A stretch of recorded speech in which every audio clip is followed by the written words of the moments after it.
Shall we start? Okay. Hi, everyone. Thanks for coming here at the Barbican Library for the Symposium Fashion as Catalyst, Making and Advocating for Social Change, which is part of the public program of the Shifting Narratives exhibition, which I hope you had the chance to see, but there will be also more time to go and see it.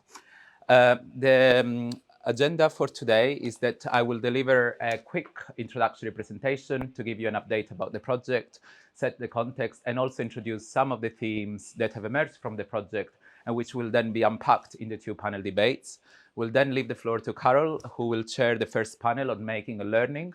We will have a quick break. You can go and get some refreshments, and then we will move into a spoken word performance by Toyin Gbomedo, Stitches of Injustice, which will then lead to the second panel chaired by Ciara on advocacy and policy. I will give some closing remarks, and there will be time for networking, enjoying some more drinks, and also watch the exhibition.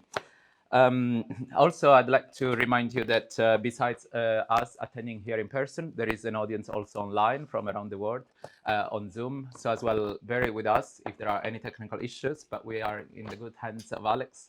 And as well, I'd like to remind you that we are taking photos and filming this event because this room is quite small and we wanted to make it available to more people. So if you don't want to appear in the photos or if you don't want to be in the film, let us know and we will let it down before we share with others. So before we start, I'd like also to introduce myself. I should have done before. My name is Francesco Mazzarella. I am reader in Design for Social Change at London College of Fashion. I'm a design activist, researcher, and educator with lived experience of migration. And in this picture, you can see myself holding my textile autobiography that looks like a patchwork of the different cultures which I've absorbed in the 6 countries where I've lived in my migration journey in search of better education and employment opportunities. I acknowledge that I didn't have to flee from war or persecution, and I acknowledge also that I've built now a position of power and privilege at LCF, but I use it to enable opportunities for others to craft their own life journeys. When we set up this project, we had in mind the challenging context of the refugee crisis and the mass displacement of people, but also the hostile environment that the UK government has created for asylum seekers and refugees. In this project, we also want to challenge the cultural appropriation practices that are often undertaken by fashion brands who do not get consent, do not give credit or compensation to the cultural minorities from which this textile heritage originates. We also advocate in this project for considering culture as an essential component of a sustainability agenda beyond the 3 most recognized pillars of sustainability: the economy, the environment, and society. And we also want to move beyond designers who are often parachuted into marginalized communities with the assumption that we can bring our knowledge and expertise to solve other people's problems. Just an overview about this project. We received funding from the Arts and Humanities Research Council. We started this project in September 2022, and it's about to end next month in August. I was the principal investigator on this project, and I was very grateful to work with an amazing team. We had Professor Lucy Horta as a co-investigator, Dr. Seher Mirza as a postdoctoral research fellow, Nicole Zisma as a project administrator, and also lots of different practitioners and freelancers in different roles. Camilla Palestra as curatorial associate, Alisa Ruzavina, workshop facilitator, JC Candanedo, visual artist, Toyin Gbomedo, PhD researcher, and many others. And as well, we had huge partnerships with the Victorial and Albert Museum, the United Nations High Commissioner for Refugees, 3 local authorities, Waltham Forest, Tower Hamlets, and Newham, and also 3 community arts centers: Rosetta Arts, Bo Arts, Arbeit Project, and also Poplar Harka, which is a housing association. I'd like to show you a short film that was produced by Tabitha Ross for the second part of this project.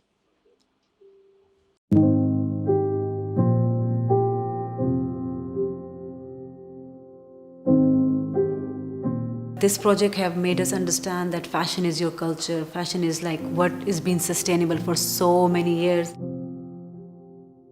The project works with refugees and asylum seekers in East London to create fashion garments or fashion accessories, and also the advocacy for policy. It was a series of co-creation workshops. The pieces that they were making represented different parts of their journeys of being in the UK since coming from their home countries. So there is this wonderful mixing of cultures, and what we found was a lot of participants were taking elements of their own culture and also things that they wanted to adopt from the UK. So really it was this regeneration of cultures or this rethinking of cultures. And cultural sustainability, in a sense, is this growing or living definition for us. We also had a student project with MA students from London College of Fashion. We had refugee or asylum-seeking participants within the project groups with the students.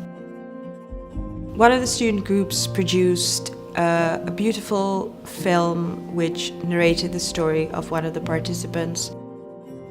Another student's project was putting different recipes from different cultures together. Food somehow is sort of like a global language. We decided to create a workshop where we could get people to talk about food and how it sparks a memory and how they're still carrying those pieces of their culture and maybe passing it on to their future generations here. The results were amazing. We put all of those recipes together into an artifact, which is inspired by the culture of a giant tablecloth that people can eat around. There was a fashion show at LCF, which was lovely to see, all the participants proudly wearing the pieces that they had created.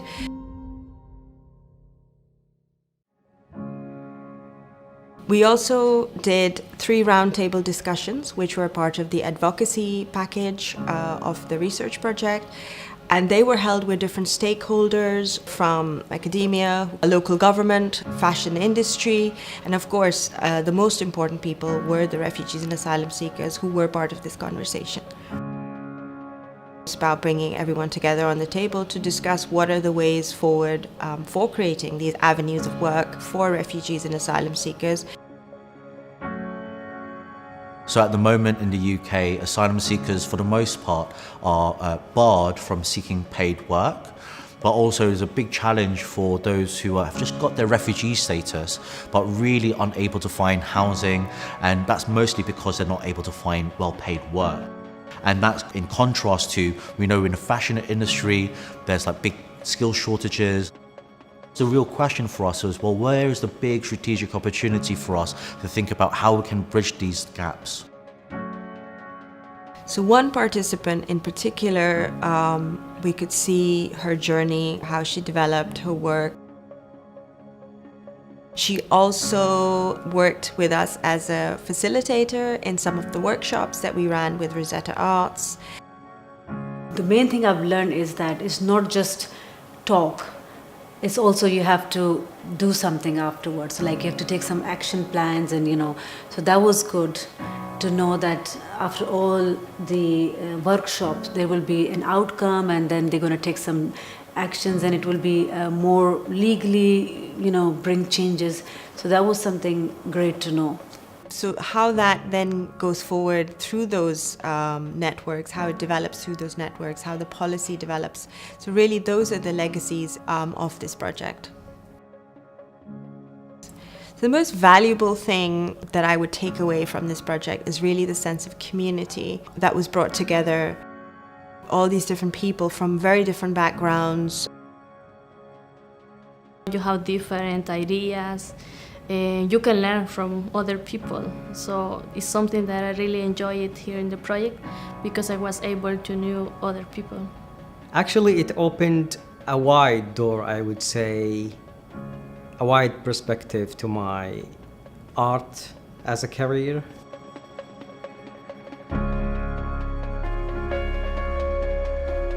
These projects have actually given you skills as well as platform to actually display your skills, sell your skills, and progress. So this is amazing. The whole journey was actually completely unbelievable for me.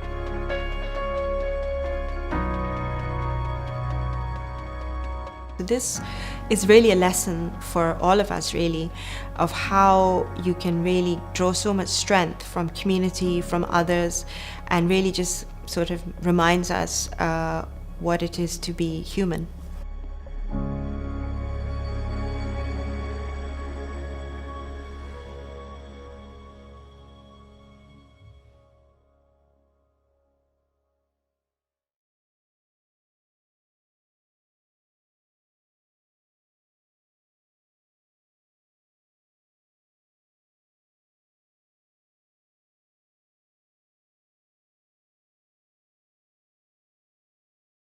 We have produced different outputs for different audiences, mostly for the general public, like textile autobiographies, textile maps, banners, artifacts, performances, short films, the one you saw and another one, exhibitions, performances, and most of them are exhibited here, but also some academic publications like a conference paper. Me and Seher also guest edited a special issue of the Discern Journal.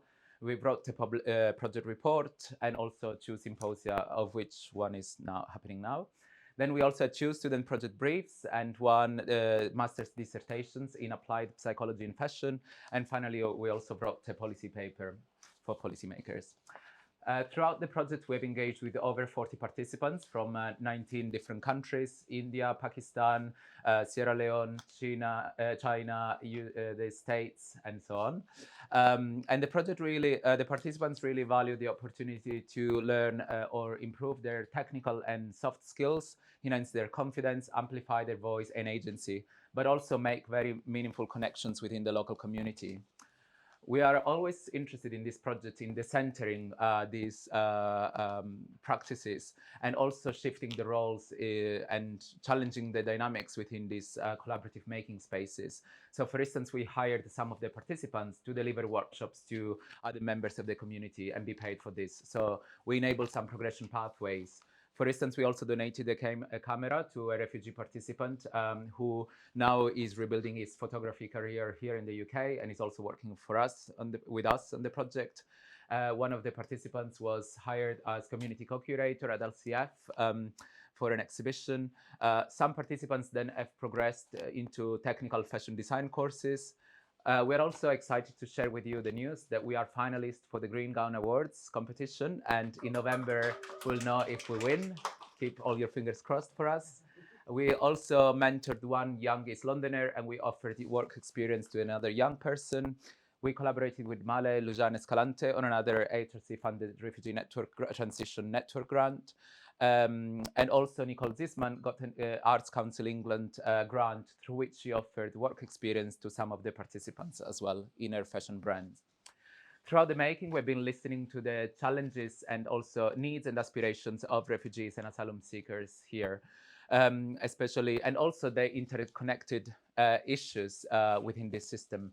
So housing and violence within the contingency hotels where asylum seekers are staying, the issue of food quality in the hotels, financial struggles, mental health and isolation, as well the need to get legal support and advice to get the refugee status and the right to work, but also the issue of recognizing degrees here in the UK and access to education, as well as getting jobs.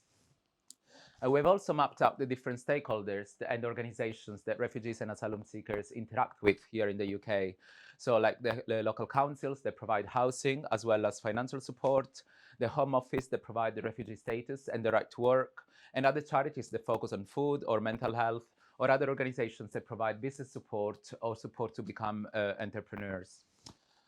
But actually as well, this map shows that there is a lack, as based on our research, there is a lack of or a shortage of safe spaces and spaces of social belonging. And this project is starting to contribute to that. In the advocacy work package, we worked with different stakeholders from across the fashion and creative industries, charities working with refugees, as well as policymakers. And in the policy paper, we are advocating for enabling access to good work for refugees in the fashion industry. And this would benefit not only skilled refugees, but also tackle the skills shortage that we have in the fashion industry here in the UK. And in the policy paper, Threats of Opportunity, we have outlined several policy asks. For instance, for the central government, we are asking to grant asylum seekers the right to work within 6 months. but also to add relevant fashion and textiles job to the UK immigration salary list that includes jobs of which there is a shortage here in the resident labour market. As well, we are asking local councils to support safe, inclusive and welcoming spaces for refugees and asylum seekers to engage with fashion, textiles and other creative practices as a form of social prescribing to enhance their well-being. We're also asking to support and deliver a skills training while you wait program for asylum seekers and recent refugees. And finally, we're also asking the fashion businesses to develop traineeship and apprenticeship for refugees paid at a real living wage. And if you scan this QR code, you can sign the petition to urge policymakers to support our policy asks, so that you can join our call to action and support a more equitable and just future. These are some of the themes that have emerged from the research and that can be unpacked and discussed more into 2 panels. In this project, we are reframing what fashion means in the context of design for cultural sustainability with refugee communities. Here, we're not interested, well, we don't consider fashion from the Western lens of the commercial fashion system, but we're much more interested in the social and cultural practices of multi-ethnic communities. They engage in these participatory practices in order. Fashion can be used as a storytelling tool, as a vehicle for social change, but also an opportunity to support the process of becoming and to shift to are rebuilding their lives in a new place, but also challenging of oppression and exploitation. In this project, we consider culture as a multi-layer and ever-evolving reality. We don't consider culture as a return to our fixed roots, but rather as roots through which we travel, integrate, learn and integrate, and also create meaning. Engaging with fashion and textiles can foster a sense of belonging, especially for refugees who feel displaced and live transient lives. But on the other hand, some of the refugees participants also told us that they have very traumatic memories of their home countries, and they almost want to reject some of their cultural heritage, and they want to embrace other elements of different cultures as a way to integrate into the new place, and so redesign their own cultures. As well, in this project, the creative making space has offered an opportunity to rebuild shattered levels of self-confidence, but also to relocate oneself within a very different social structure. And also, we want to shift the narratives that is often focused on what refugees lack to rather highlight how much they can bring to the host communities in terms of invaluable craft skills, community resilience, and also material culture and values. This project the participants really valued this project as a safe space where they can engage with fashion and textiles to express their shifting identities. We want to counter and challenge the hostile environment created by the UK government, and rather we are creating safe and welcoming and inclusive spaces and spaces of social belonging for refugees. As I showed in the other map, most of these organizations have administrative or legal functions, but participants don't really feel a sense of belonging to these organizations, and it may also be rejected from the diaspora communities they identify with. And this contributes to further isolations, confidence loss, and also mental health issues.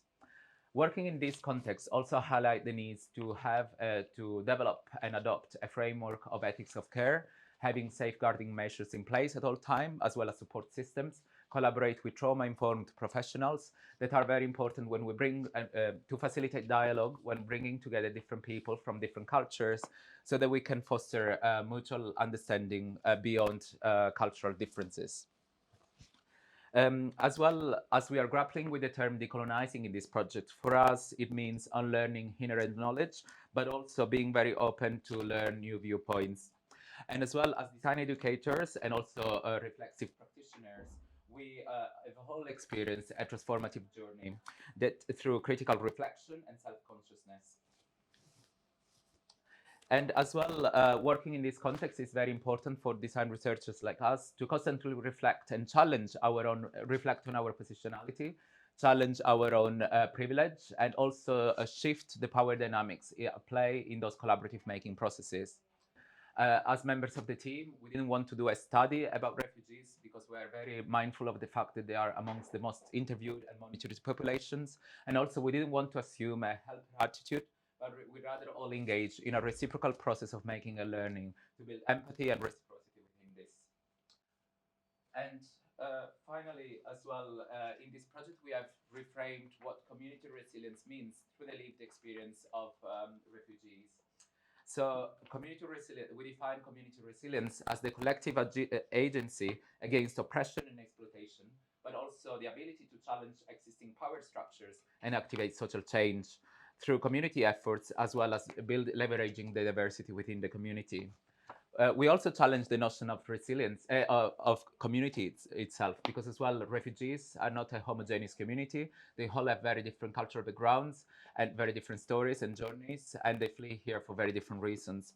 We also challenge the notion of resilience. In fact, as you can read from this quote, resilience is a positive quality to have, but it shouldn't be used by other organizations like local authorities to deflect their own responsibilities.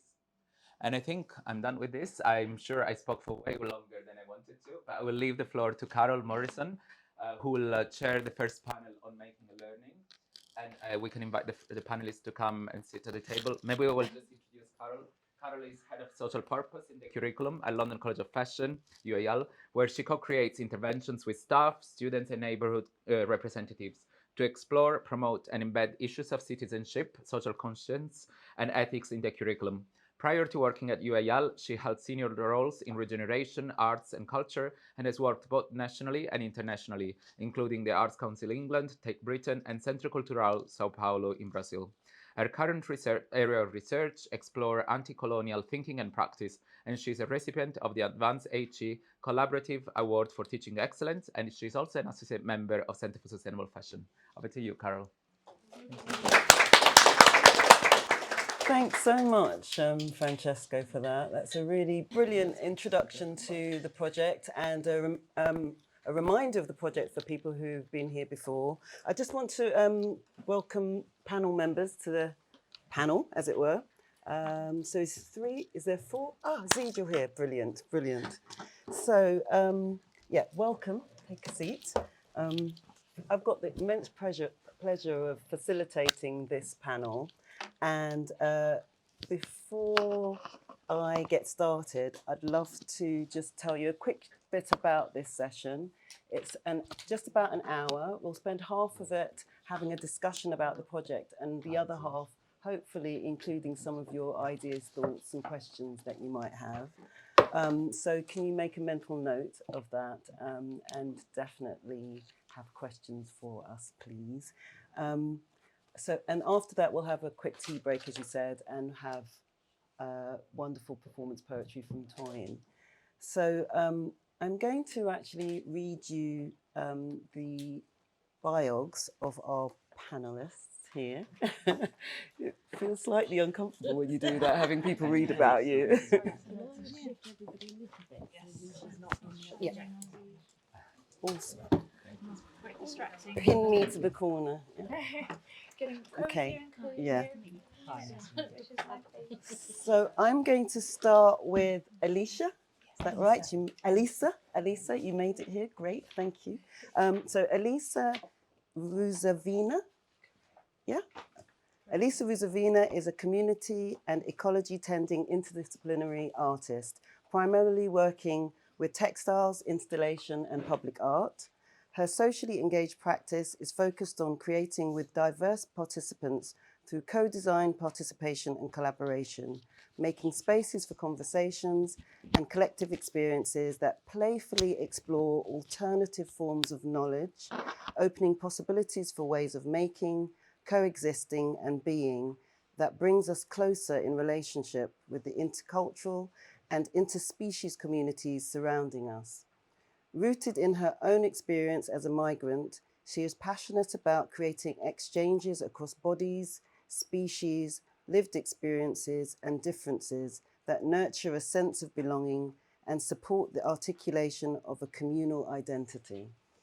I'm going to read, yes, this is Alisa. So Tabitha, I'll do next. So Tabitha Ross here is co-founder and director of operations at Makini. Have I pronounced that right? Makini, a charity that works with women seeking sanctuary in Lebanon and the UK through the arts. Makini's project Oshana, I pronounced that right? Okay. Provides Syrian and Palestinian women with a dignified income, a supportive community, and a creative outlet for trauma through crochet and traditional embroidery, which is sold online and in the UK. This also helps to protect cultural heritage. It's Tabitha, thank you. And next to me here, I have Dr. Malé Luján Escalante, who, did I get that right? Yeah. I did, great, thank you. Malé is a senior lecturer in the Design School at London College of Communication, teaching on the MA Service Design and Design School research methods. Malé delivers design-led research for social value with students and partners via knowledge exchange projects. Malé's research focuses on responsible innovation, ethical implications of socio-technological services, pluriversal futures, and other ways of knowing. She is the principal investigator of the AHRC-funded Refugee Transition Network, working with urban refugees in London and Indonesia to support participatory governance, frameworks for responsible innovation, and crisis resilience. That's Malé. We've got a brilliant panel, haven't we? But last but not least, we also have Zeej Alhajji. Yeah? Originally from Saudi Arabia, Zeej has a multifaceted background that combines a passion for health, entrepreneurship, and the arts. With a formal education in dental hygiene and a diploma in business management, Zeej has a well-rounded perspective on both health and business. He is also a dedicated artist, often drawing inspiration from his experiences and surroundings. Zeej particularly enjoys drawing what's inside his mind, using art as an outlet when he is overwhelmed or stressed. His abstract artwork, which I'm sure you've all seen at the beginning of the entrance here, his abstract artwork reflects his unique perspective on the world, offering a glimpse into how he sees things differently. Currently, Zeej is studying adult social care, driven by a commitment to supporting and improving the lives of others, and continually seeking new ways to innovate and inspire. So this is our panel. So in the short time we have available, I have 4, possibly 5 questions for you. Yeah, don't be scared. Don't be scared. You've all seen these questions as well, I know. So starting with Alisa, I think, we've had a chance to look at some of your work in the textiles and autobiography section. And particularly there's a globe with dots around it, and you talk about it in terms of nature embracing you. So the question we have here for you is, I wonder if you could just very briefly share your experience of what Francesco described as reciprocal making and learning, in particular through fashion and textiles, and possibly what does fashion mean to you in the context of your sort of creative practice? Yeah, absolutely. So maybe let me start from the end and say that to me, I've studied fashion design at Centre St. Martin's and UAL, and really found that making outcomes for sale was just not nourishing my soul and my community around me. And one of the most transformative experiences I've had is living for a year with a Guna community in Panama, who are an indigenous community. I got a grant to work with them. And really spending a year with, and it's still intact, village community where everything is taken care of by the community has really opened my eyes. Oh, it really has opened my eyes to a more holistic community way of living and working and being together. And so upon my return, and of course working half across the world, really feeling the colonial narratives of being there on a British Council fund, really learning a lot, but really wanting to bring that back to the place where I am. I'm a migrant, and hence for me it was really very much about trying to find ways to co-create with communities around me. And so I moved from a much more global practice, working with different artisan communities in India as well, to very much a hyperlocal practice. So I work mostly in East London, so Waltham Forest, Newham, Hackney, and very much with diverse charities, museums, working on participatory projects where I am the support role to create community outputs, or sometimes I'm in a more of a leadership role, but the outputs are not dictated by me, but are driven by collective input. To me, that feels like a very important role to hold as an artist at the moment, to really shift those hierarchies of power and also whose voices get heard. And I have a great privilege to be educated, to have a small profile that can support other voices. And so for me, fashion really is a form of healing. It's where stories are embodied. They are embodied stories that are worn and that are made by hands. So something that is untangible, knowledge, or sometimes culture can feel very abstract, can be really much grounded into clothing. For me, that's a beautiful, it's not a product. It's a storytelling tool, very similar to what Francesco said. And it's a way to explore really complex topics through hand movement and through putting it on yourself. It's a great tool of empowerment. I love dressing up because it's such an empowering feeling. And it's also a way to exchange with other people. It's like wearing your heart on your sleeve, wearing your culture on your sleeve, wearing your story. I can tell you about so much of my life just by what I wear or what I make. So for me, it's a really deep tool, and it's much more than just product and decoration. Well, thank you, Alisa. I think it's really interesting how we're exploring this theme of fashion as catalyst, not only moving from global to local, but looking at haptic skills, telling stories, etc. So thank you for your response. Can everybody hear properly at the moment? Yeah, great. No? Also, there are a few chairs here at the front. We'll try and project as well. So thank you very much for that, Alisa. I'm going to ask Zeej about your experience as well. And again, I was struck by your jacket. It features in many of the pictures that we've seen here, and it's at the front as well. And this theme of fashion as catalyst and telling of stories, as it were. I wondered if you could sort of share your experience on this project and your kind of engagement in this sort of dynamic sharing. And based on your experience of the project, also tell us a bit about what fashion means to you. Yeah, sure. First, when I joined the project, my primary motivation was to get involved with the community since I was asylum seeker, and asylum can take ages. So it was a suggestion by one of my friends in the hostel. He told me, if you are interested in joining this project, it's about fashion. I said, okay, why not? Let's try something new. So fashion had never been a significant part in my life before, but I'm always curious. So out of curiosity, I thought maybe this opportunity will resonate my passion for art. Let's see where or how it will develop. But then when I joined the project,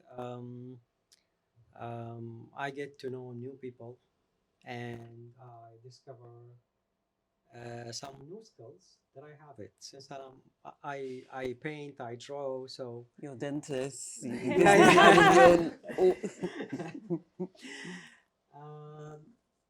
After a couple of months, the meaning or the definition of fashion has changed. It's before, clothing never been like, has no meaning for me. But after a while, fashion represent identity, culture, and what you stand for, what you believe. So now I have a special place in my heart for fashion. And this is life, full of surprises. That's Can we see? Yeah, can we see the image of her, of the jacket? And can you tell us the story of the jacket? I think that was the question I had. Was this? Yeah. Sure. Can you tell us the story? So when to be honest, I was confused what to make as a design, and Alisa, she was really good facilitator. She when someone told me that when someone is telling me you have to make something from your background or your country, my mind went blank because I don't know what to do. Like Saudi Arabia, basically a desert and few, and I'm not very connected to the heritage. So then I thought maybe I share my own story since I came to the UK. There's up and down, loneliness, uncertainty of what's my future will be. Am I going to be accepted by the immigration or not? So I drew. If you can see here, it's the Prophet's Muhammad mosque, which is in Medina, which I'm very related to. It represents my identity as a Muslim, and then beside that, I draw like European style houses, and if you can notice, these plants coming from both buildings, and are green in color, and what I want to deliver from this drawing that I still connected to my identity as a Saudi person who come from a Muslim country, but I'm planning my roots in this country now, and the yellowish and orange leaves, because it reminds me of my start, of my beginning here. I came in autumn 2022, so my eyes were kind of observing these two colors and kind of stay in my mind. The drawing, the face, I always draw my mood, my up and down, myself in this way, and you can see this face has no expression, like he's not happy, he's not sad. I was in the middle of this stage because I was uncertain what's gonna be tomorrow. I attached the flag of my country on my sleeve, and the other one I attached in the front. I also did embroidery with this face. This is my way to draw. So I thought I can use my skills in drawing in embroidery, and I'm satisfied. I'm now very happy that I learned this because I joined the workshops and this project. Thank you for lovely people. Thank you, Zeej. So, fashion is catalyst. Thank you, Zeej, for that. I think maybe people will have questions for you after, so I'm not going to ask my question now because I've got to stay on script. So I'm going to stay on script. So the next question that I have is for Tabitha, actually, and it's related to making and learning as well. And you work with Makini, the company or the organisation that works with women from Lebanon, Syria, and Palestine. That's right, isn't it? Seeking and creating sanctuary, I think it says on your website. I wanted you to ask this question about your approach to this kind of reciprocal nature of making and learning with relation to fashion, and possibly any other creative practices that might be relevant here. Thank you so much. So Makini means my place in Arabic, as these will tell us, confirm. And that's the name of our charity because it was co-founded with my really dear friend and colleague, Aitab, who is from Syria. And she came up with the name, and she said, all my life I've been searching for a place where I can feel safe and free and able to express myself as a woman, but also as a refugee, having been unable to go back to Syria, I'm looking for a place to belong.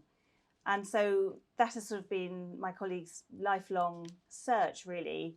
And she can't be here, so I'm representing her in this moment. But she and I together wanted to create safe spaces for women, and particularly women who've been forced to leave their homes. So it's our work as a charity is about challenging that double marginalisation. We work through the arts. So we have 3 main areas that we work in. One is fashion and textiles, one is theatre, and one is filmmaking.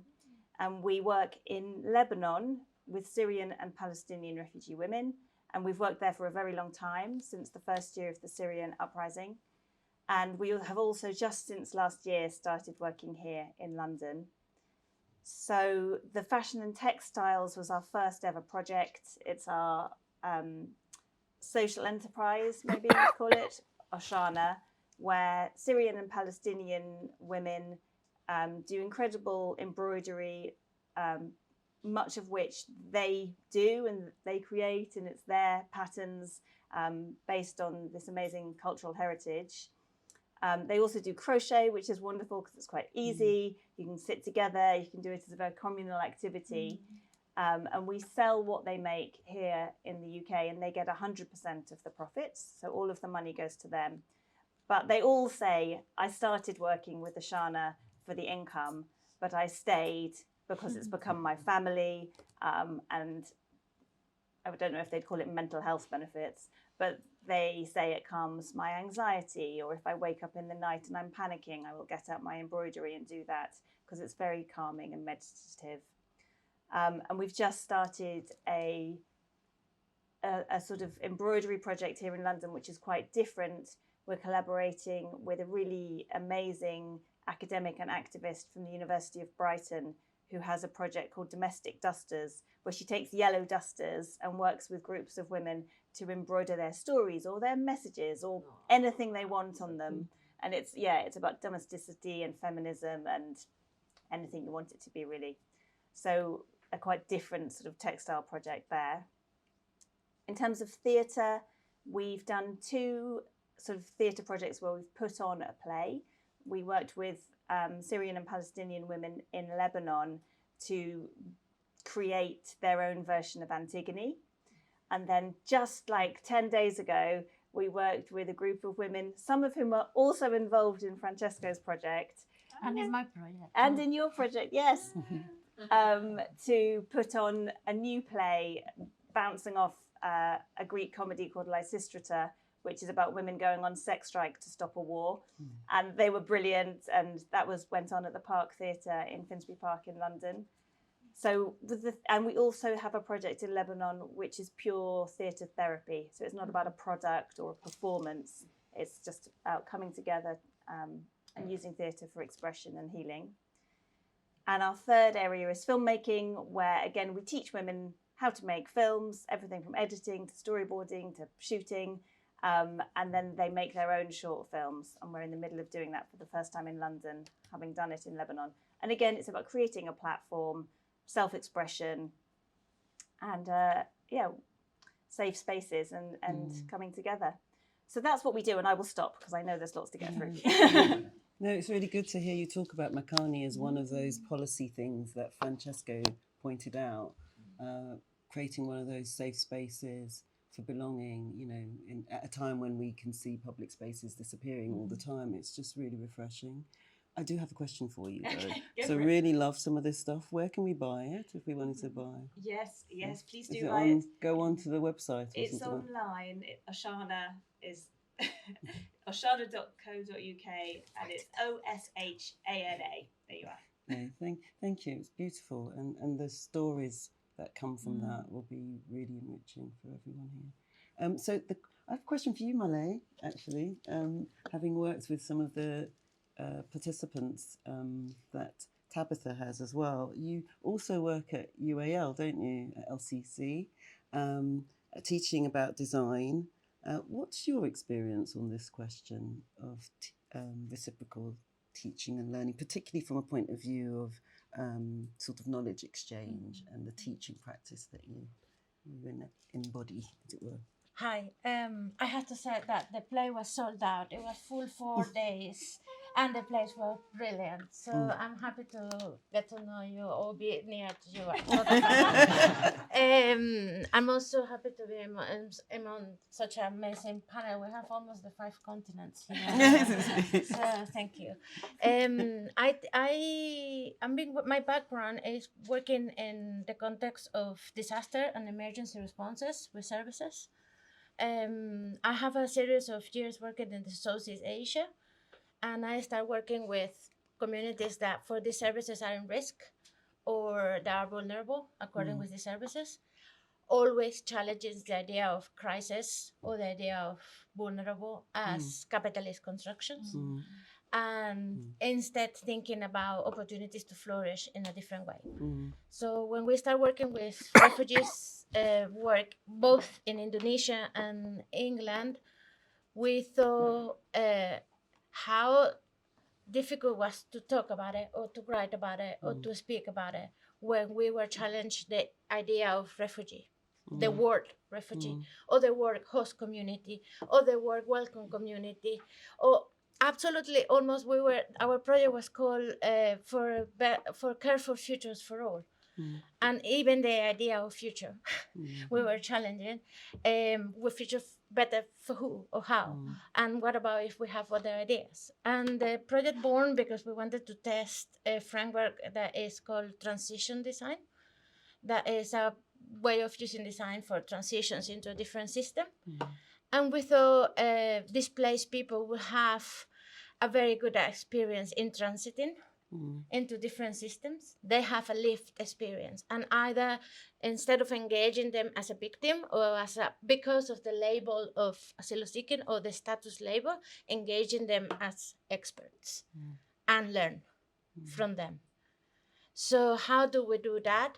I was struck at the beginning. We were having a lot of conversations, and we were having conversations with people that were with the status of refugees, and they say, and what about if people don't want to transit?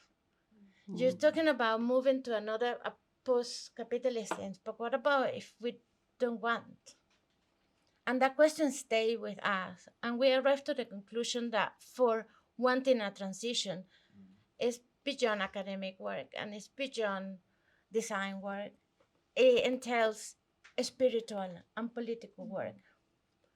So in spiritual in the sense of energy exchange, no religion, and political in a sense that is necessarily to make the work of see and communicate power, these dynamics, unfair power dynamics. And that question bounces back to us as a designers, as a teachers, because in academia, do we have a colonizing system? A global colonizing system of knowledge, if you want. And as designers, we have a role in capitalism, a historical work in colonialism that we cannot be denied. So the project was to learn, not to teach, not to engage, but was to learn. What can we learn? And I involved my students for first time in a way of teaching. That was the first time that I do it, where we exercise spirituality and political action in the classroom. And it was a total risk. I saw people would leave me alone with this, or it wasn't incomprehensible. It was a success. We have 10 projects that invite displaced people, particularly from LGBTQ backgrounds, to think how they can share the expertise as change makers, and empower them and inspiring them for that. Some of the images that you see are our students' projects with this community. Some of them are here. So if you want, the experts are sitting amongst you. To celebrate the end of the project, we have a sharing circle about a month ago. And the interesting thing is that in the sharing circle, we have displaced people, but also we have academics from UL and students and alumni and PhD people. And the feedback that I got back from the displaced youth people that were amongst us, it was, I was never been in an event not introduced as refugee. I was never been in an event where I was sitting arm to arm with professors and PhD students.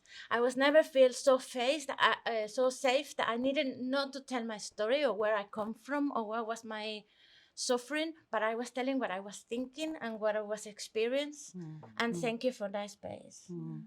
So I don't know if I respond any You of have, what but I've got you.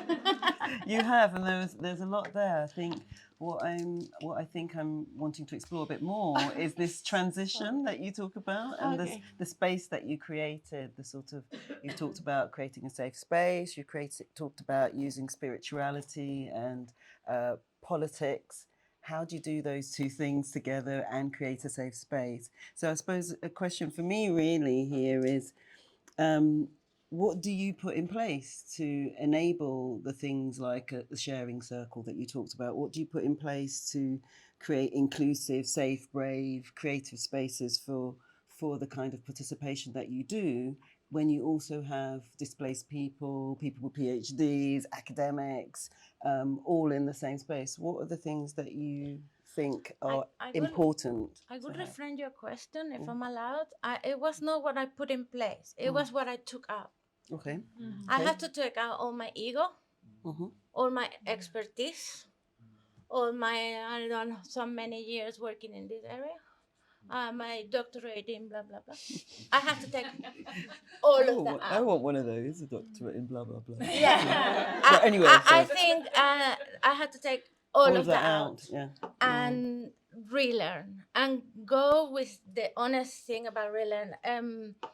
I'm been in search of tools to exercise political activation and spiritual connection, but I'm not an expert in any of those. We were using some breathing exercises, some the use of sharing circle, nonviolent communications tools.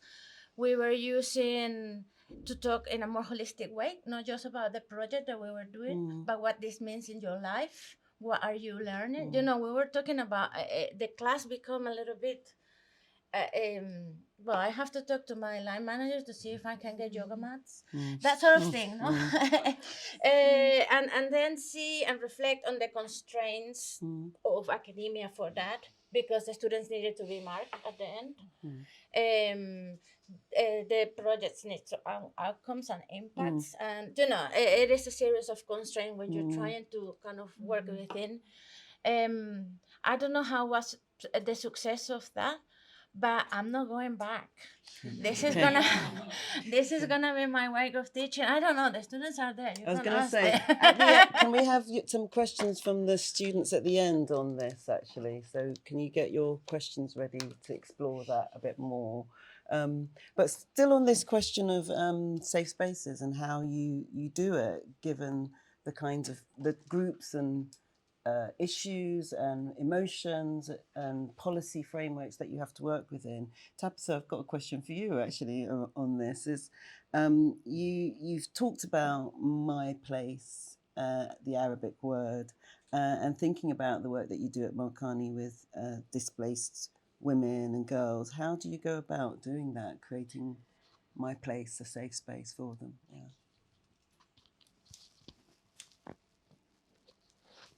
Sorry, technical. I think the first thing is that it takes time, and you can't rush it. It's difficult because we're all rushed for time, we're all rushed for resources.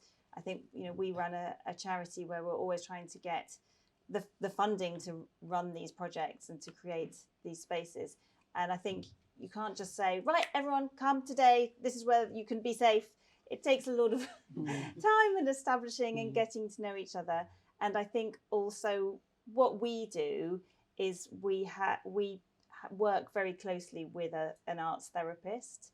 So we have somebody, we're not therapists, we're not qualified to hold that trauma. We create therapy. We always actually say apart from our one theatre therapy project in Lebanon, which is run by a theatre therapist, we say we create therapeutic spaces.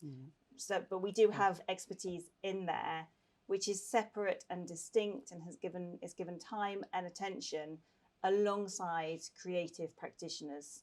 So in the theatre project that we just ran in London, we had a professional theatre director, we had a playwright, we had a whole sort of technical lights and sound and everything team, but we also had a theatre therapist and actually someone supporting her who were there for that bit of it. And it really was necessary, because when you're trying to create a piece of theatre, that those people are quite busy doing that, but we're really about the impact on the participants. So we need to make sure that we're giving equal time and attention to the therapeutic element. I think for us, we would also say there's something about clear outcomes and shared values. So right from the beginning, if we're going to try and create a piece of theatre that's going to go on a London stage, we will say, even in the call for participants, that that's what we're going to do in the end. Because I think there's a kind of continuum between therapy and production to some extent. And if somebody's coming for therapy, they don't want to stand on a stage. But standing on a stage can also be therapeutic. So I think right from the beginning, being clear about what's going to happen in the end. And yeah, I think I'll stop there. Being clear, shared outcomes, shared values, knowing what's therapy, what's production, and having proper expertise in the room for us. So it's almost like a sort of an embrace around your participants, isn't it? Yeah, You it's have quite holistic. all of these people in place to support them. I think I'm going to jump to Zeej actually and ask you about your thoughts actually on this, and to what extent having gone through this process on the project, to what extent you felt that the project facilitated sort of safe and inclusive spaces for you, you know. Well, as I mentioned before, I didn't have any expectation, like what kind of place will be, or what kind of people. Everyone were included in the project, from participants to facilitators. We didn't feel like we are in a studying space, rather than it was a place where you feel safe, you feel like you can express yourself without judging. And at least my group were, they came from different cultural background. Like I was the only Saudi in the project as far as I know. And meeting new people from different cultures. So it was, inclusive, and this inclusivity played a major part in the project. The workshops were held in suitable, comfortable spaces or atmosphere where we can focus on creativity without being our concern about, it's like transforming from the reality to a safe place where you can express yourself, be disconnected from the asylum or refugee process, because this process itself can be overwhelming.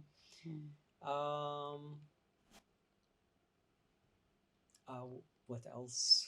We talked about inclusivity, safer places. I've seen Alisa smiling and nodding as you were talking. I'm wondering, do you want to add to that? Because I think he's describing your workshops. It's so nice to hear you reflect back on that space. I think what I'm just thinking of my experience with you, right? Yeah. And a lot of it is about encouraging mistakes and failure and no space of expectation. I remember how first when you started working on your jacket, you're like, right, gotta get my culture in. And then I was like, wait, but you are your culture.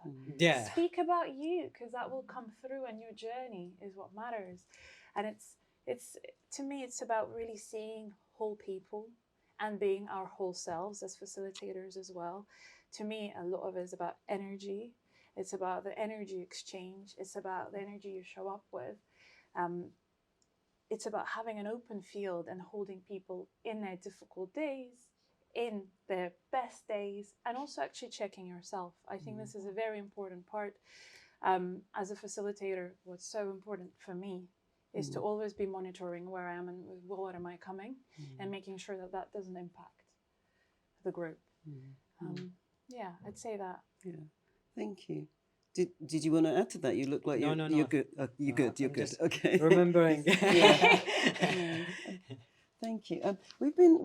Whilst you've all been talking, you've been touching on this theme of decolonizing and structures that you have to work within. You were talking about this, Malé, and the things that you're having to test and push against and bring in that might not necessarily be in the right place. So, spirituality and politics and some of the things you were describing that you brought in with your students. And I'm just wondering if, I suppose the original, one of the names of the project was Decolonizing Fashion and Textiles, wasn't it? And there's this sort of growing debate and action around decolonizing design. And it's almost like a buzzword, isn't it?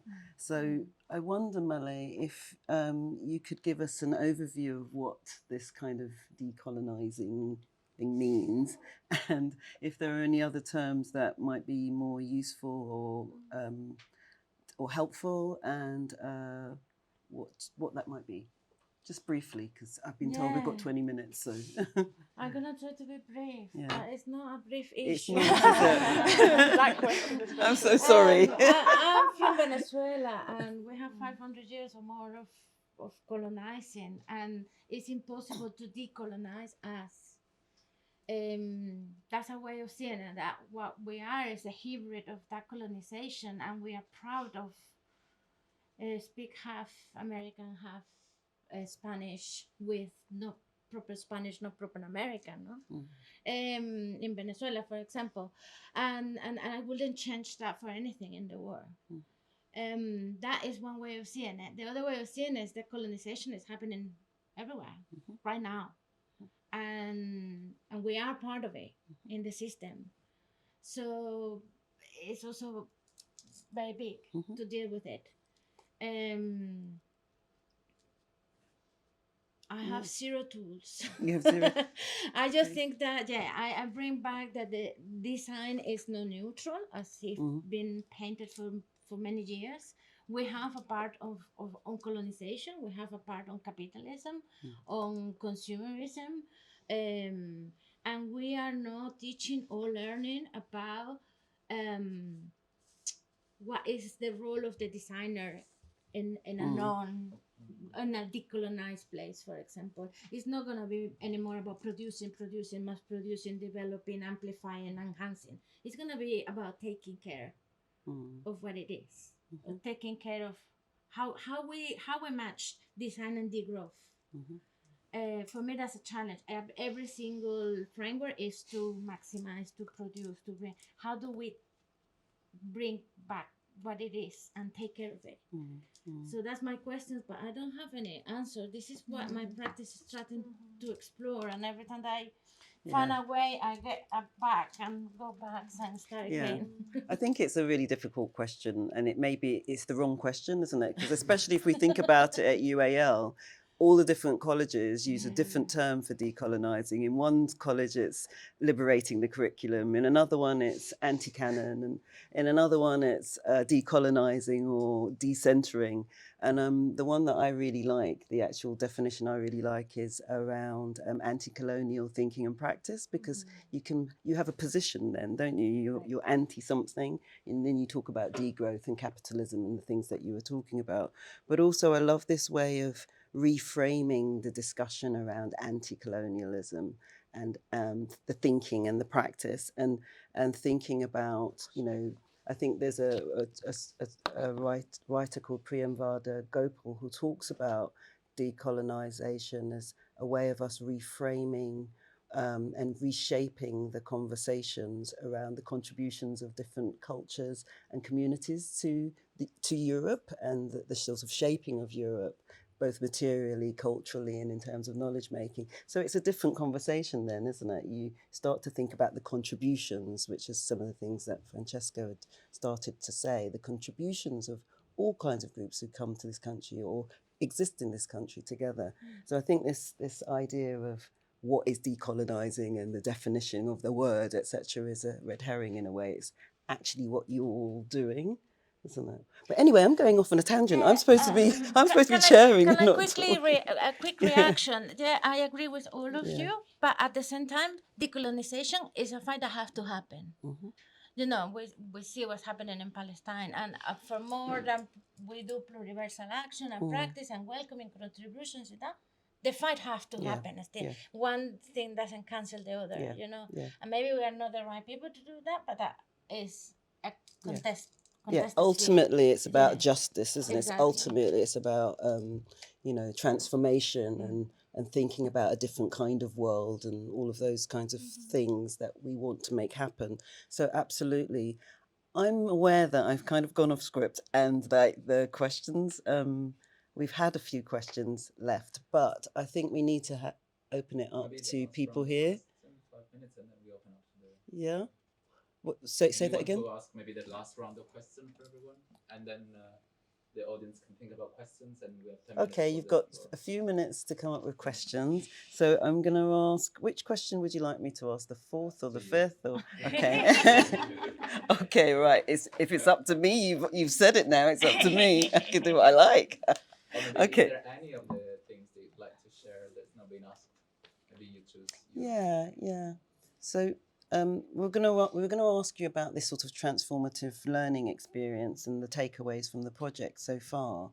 Maybe that's the question to ask right now is, in terms of the project and the work that you've been doing, changing lives and positions and thinking and practices, what's your takeaway? What are you thinking about in terms of where you are now compared to when you started on this journey?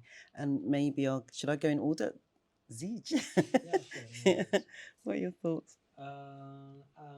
I can say after joining this project, it inspired me to consider fashion as a career, especially since I'm an artist and now I have some skills. So I get inspired to design t-shirts, and I already started like building the logo, the vision, and so on and so on. So I want to make this come true. Knowing these lovely people, I built up really good relationship with the team, the facilitators, with the participants. And I think this played a really crucial part in my life because you are in a new country, you need to build up relationships. And I'm so happy I joined this project, really. Gives me a lot of opportunity to develop myself emotionally in my social life. And if I will talk about this, I will take 1 hour. So All right, I'll stop you then. Thank you. You're welcome. Do one of you want to sort of respond to that question as well? Tabitha, I'm looking at you then. I just wanted to reflect actually on something that came out of Francesco's presentation, and I think also what Zeej said, and also relates to the decolonisation, anti-colonial debate. I loved what you said about what we have to throw away, but I wanted to say that the advocacy piece is really, really important. And speaking of learning, what we have learned since starting to work in the UK, it's a slightly different context in Lebanon, is the British asylum system is continuing to oppress people. And, you know, I don't know if it's I think it's a colonial system. People come to this country having already experienced trauma, seeking sanctuary, and then they are further oppressed by the brutality of the system. And I think for all that we're creating safe spaces and all of that sort of stuff, we have to challenge that system because it's torturous, really. And so if we want to decolonize, yes, we must decolonize everywhere, but the system itself here needs decolonizing.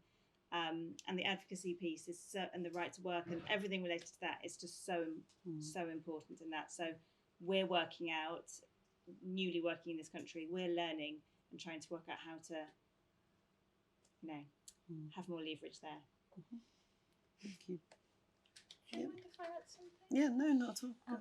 I think also being an associate lecturer and really working with people who are slightly younger than me, a lot of our art colleges and institutions are preaching a way of, be the star designer, be the star artist, and really contribute to the capitalist system, which is hierarchical, which is colonial in its model. And I think it's so important, the projects like Francesco is doing, like you were doing, where there are new ways of thinking and engaging that are brought to the surface of younger generations, because this is what we need to do growth, to really transition, is to really think communally and collectively. And I think a lot of damage is actually done within the academia and institutions because we're perpetuating these awful ways of serving the world, which are actually serving oppressive systems.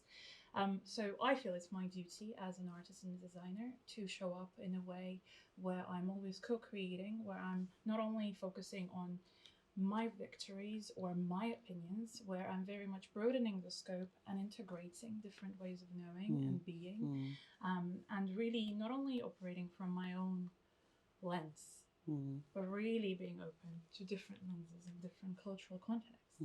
And I really want to inspire that within younger students, because there is, there are not enough clear examples of practice like that at the moment. And I think it's our duty as people, citizens in privilege in academia, to really forward that way of working and find ways where it's also financially sustainable, because you can't do everything for free. So it's a really interesting part to play in this changing landscape. That feels important. Thank you. I think it's really important to do, as you were talking about being an associate lecturer, to talk about unlearning, to talk about systems that may appear neutral as not being neutral, that, recognizing that even universities are colonial structures, and so of course the way that we operate will be within certain boundaries that need to be challenged and tested, not dissimilar to what you're saying about the asylum system being wanting a particular outcome. So the conversations to reveal all of these things that may seem quite sort of neutral are essential. The actions to reveal some of these things are absolutely essential as well. And I'm going to end on action. Yes, I can see you nodding at me. Right, okay, right, we're turning this way. Thank you to the panel for that discussion. Thank you very much. Don't know how long we have for questions, but 7 minutes. we have plenty of time for questions. So has anybody got any? Oh, one here. Yeah. So I work as a textile artist and as an educator, and what I was thinking about was this idea of safe spaces. I've recently done a residency where we were looking at sustainability and mending, and what I found doing workshops with everyone was that just the act of mending and working with textiles was creating a safe space just in 10 minutes, because I was working with people just for a couple of hours, not over an extended period of time. So I'm wondering what any of you have found, like the idea of textiles just having their own sort of comfort and having that sort of heritage that you're looking at, like what are your experiences of that, the textiles themselves and the act of creating them, making their own safe space?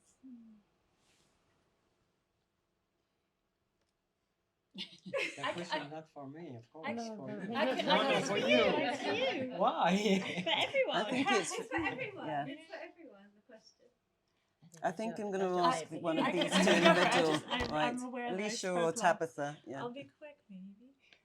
I think just having a non-face-to-face focus and having something to work through as an item, it really pulls that focus from an individual, which is quite intense for a lot of people.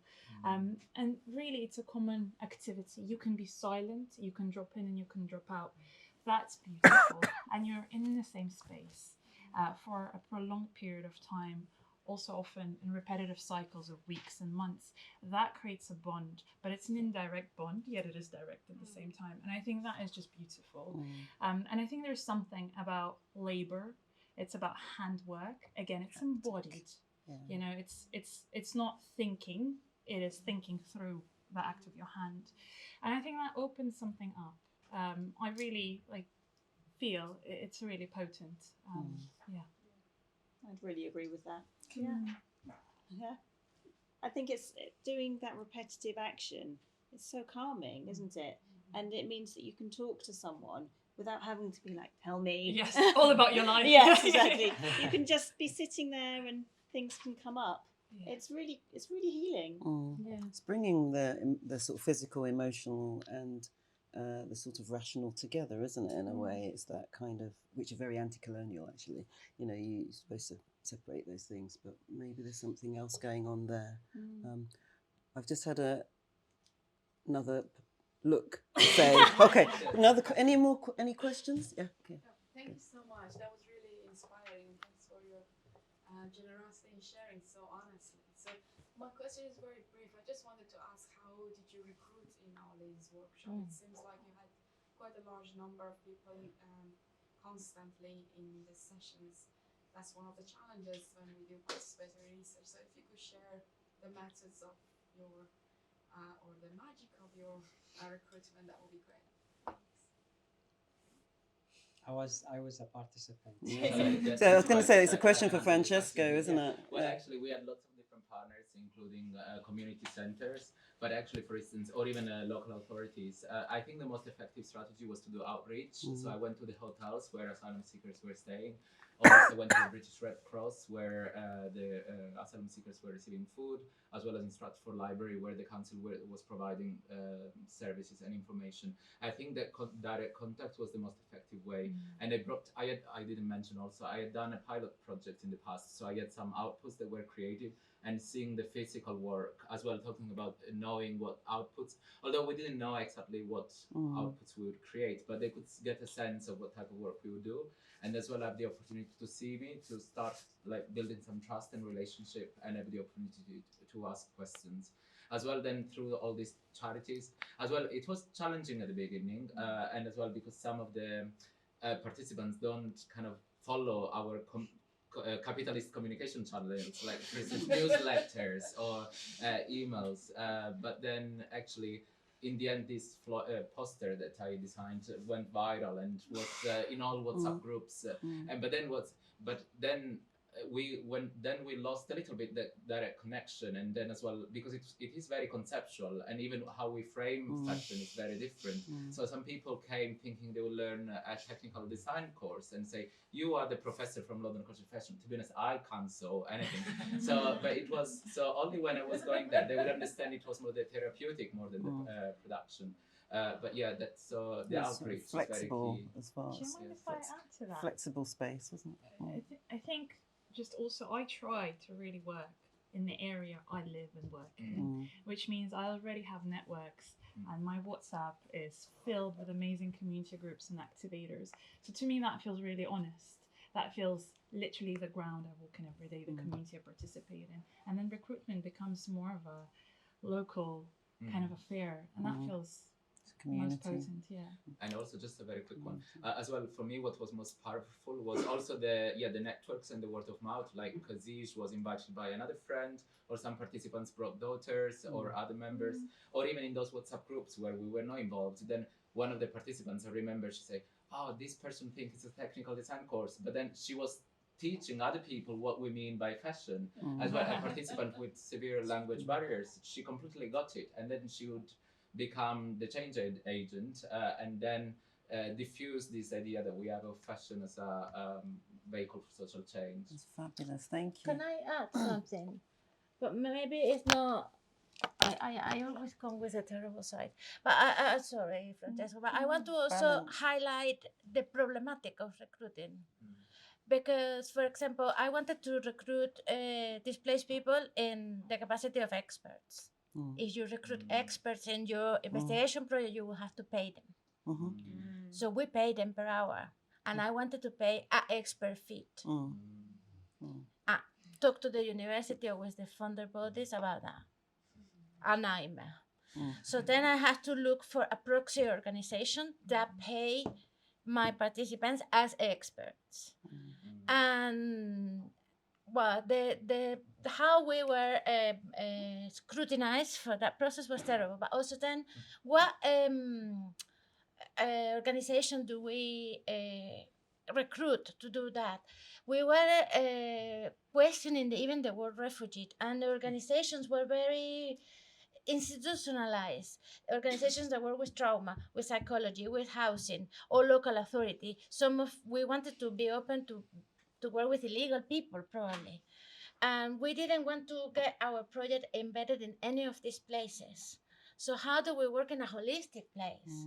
And then we finally ended up working with a small NGO that didn't have the capacity to do all the paperwork that the university was required. They have to employ a person for them to be able to work with that. And I don't know if the value that we offer kind of made it up for them. For them, it was the first time that they worked with a higher education organization, but the university took 3 months to pay them. And they don't have the cash flow for that.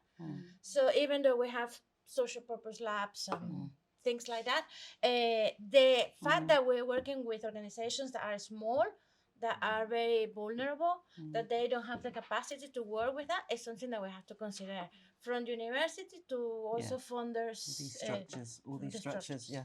So can I just ask if any of the students that Malé talked about have any questions at all, or any thoughts about what we've been talking about? I'm just really aware we've not had any sort of student voice during this discussion at all. Not that I'm putting any students on the spot or anything, but I am really. Any thoughts or questions from any students? If not, is there one more burning question that we can take before we go and get some beverages? Well, that put a stop to that then, didn't it? It was the word beverages, wasn't it? All right, I'm going to ask one final question of you guys then, and maybe just two of you could respond to this, which is around, it's a kind of future-facing question about what do you think we need to really focus on in the future to create this world that you're kind of aspiring to and trying to craft? Big question, sorry, but you know. I think I'd go back to that piece about everything that we're trying to do is happening within a system which is oppressive, and we have to change the entire system. That's what's next. So revolution. Yeah, revolution. Okay. I will say, for us, the question of the future was very central, and I will say, whose future? So to know that there is no one future, to know that there is no in a straight line, but there are different ways of thinking about the future: circular, cyclicals, scattered, broken, violent. That have to be welcome. And we were working with this idea of utopia. And the utopia was productive and useful, not just because we were allowed to imagine different utopias with different time frameworks, but also because the activity or the act of imagining the utopia changed the present. It's a little bit like the medium and the connection with that. By imagining utopia is a present activity. So we found that very productive. So we were moving for that question of the future, but I don't know if that was... Yes, it does. Sankofa, I'll say. That's all. Okay, go on. Can I just ask a question? I don't know if I have time. Yeah. Okay. I'm looking at Francesco. And if, since this opportunity, if you've had any like other opportunities since then that don't necessarily, you know, relate to you being an asylum seeker or a refugee? Like if it, you know, if it's kind of encourage you to do other things, but not because of that Nice in question. the UK. If I'm not an asylum seeker, I wouldn't take the. No, just, you know, any other projects that are creative maybe, but that aren't focused on, you know, where you come from or where you're at, just, you know, what you're doing and what you're interested in. Does that make sense? No. What other opportunities you've had since doing this project? It's becoming a fashion, isn't it? Okay. Oh You yeah, started studying. yeah. I start to think Yeah. about having you know, fashion as a career, a side career, because I used to be an entrepreneur. I had my my own business in soap making when I was in Saudi Arabia for 6 years. So I know, you know, when you are in your 20, you want to be a doctor. When you are in 30, you want to be something else. So soon when you are in your 40s, you discover something else. So I'm one of these people, like I'm always eager to discover opportunities. Yeah, and mixing my and get advantage of my skills, like mixing this and this, and make this and this, and you know, Make it happen. yeah, Thank- see what happens. Thank you, Zeej. Thank you. I think I'm going to do the job that I should have done 15 minutes ago and just thank the panel, bring this to a close. Thank the panel for being so honest, Thank you for so having us. warm and generous with all of your stories and what you sharing what you do. So can we just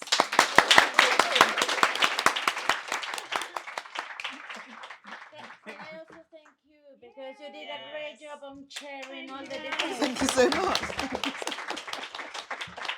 Thank you. Thanks everyone. Yes, thanks everyone. So is Carole.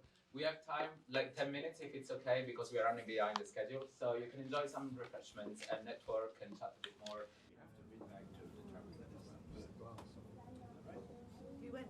Thanks for coming back, and thanks for the audience online. I will be very quick. I just would like to introduce Toyin Gbomedo, who is an artist, PhD researcher at the London College of Fashion, and community organizer working at Citizens UK. She did the seeded residency at UAL last year. Was it last year? And she worked on this work. She developed this work called Stitches of Injustice. So she's delivering a spoken word performance for us. Over to you, Toyin. Thank you, Francesco. In the heart of London, where fashion blooms, silent stories dwell in dim lit rooms of diverse communities, seekers of hope, toiling in shadows, facing life's cruel slope. Their nimble hands stitch dreams and threads in the garment factory where low pay spreads. Their weary eyes bear tales untold of struggles endured yesterday and stories yet to unfold. In London's alleys where fashion thrives, a tapestry woven by these fragile lives, they left their homelands seeking sanctuary, but found a path strewn with uncertainty. With each seam they sow a whispered plea for dignity, respect, and fair pay to see. Their talents undervalued, their worth denied, yet their spirits flicker, they refuse to hide. From distant lands their cultures blend, creating beauty trends that never end. Their diverse heritage a vibrant hue, embracing fashion's fabric anew. Through the bustling streets their dreams parade, unseen warriors in fabrics they've laid. Their resilience speaks of untold might. Amidst the darkness they seek the light. Their resilience is there and they speak stories untold there. Let us not burn, let us not turn a blind eye nor close our heart to these souls who play an essential part in the fashion industry's grand display. Their voices yearn for justice day by day. For in their struggle lies a silent call to create a world where dignity thrives. In the silent call to recognize their worth, to break the wall, to create a world where dignity thrives, where fair wages echo in their lives. Let us weave a tapestry bound by compassion, where migrant workers find a solace, not ration. In the fashion industry's vibrant domain, let their dreams forever remain. Thank you.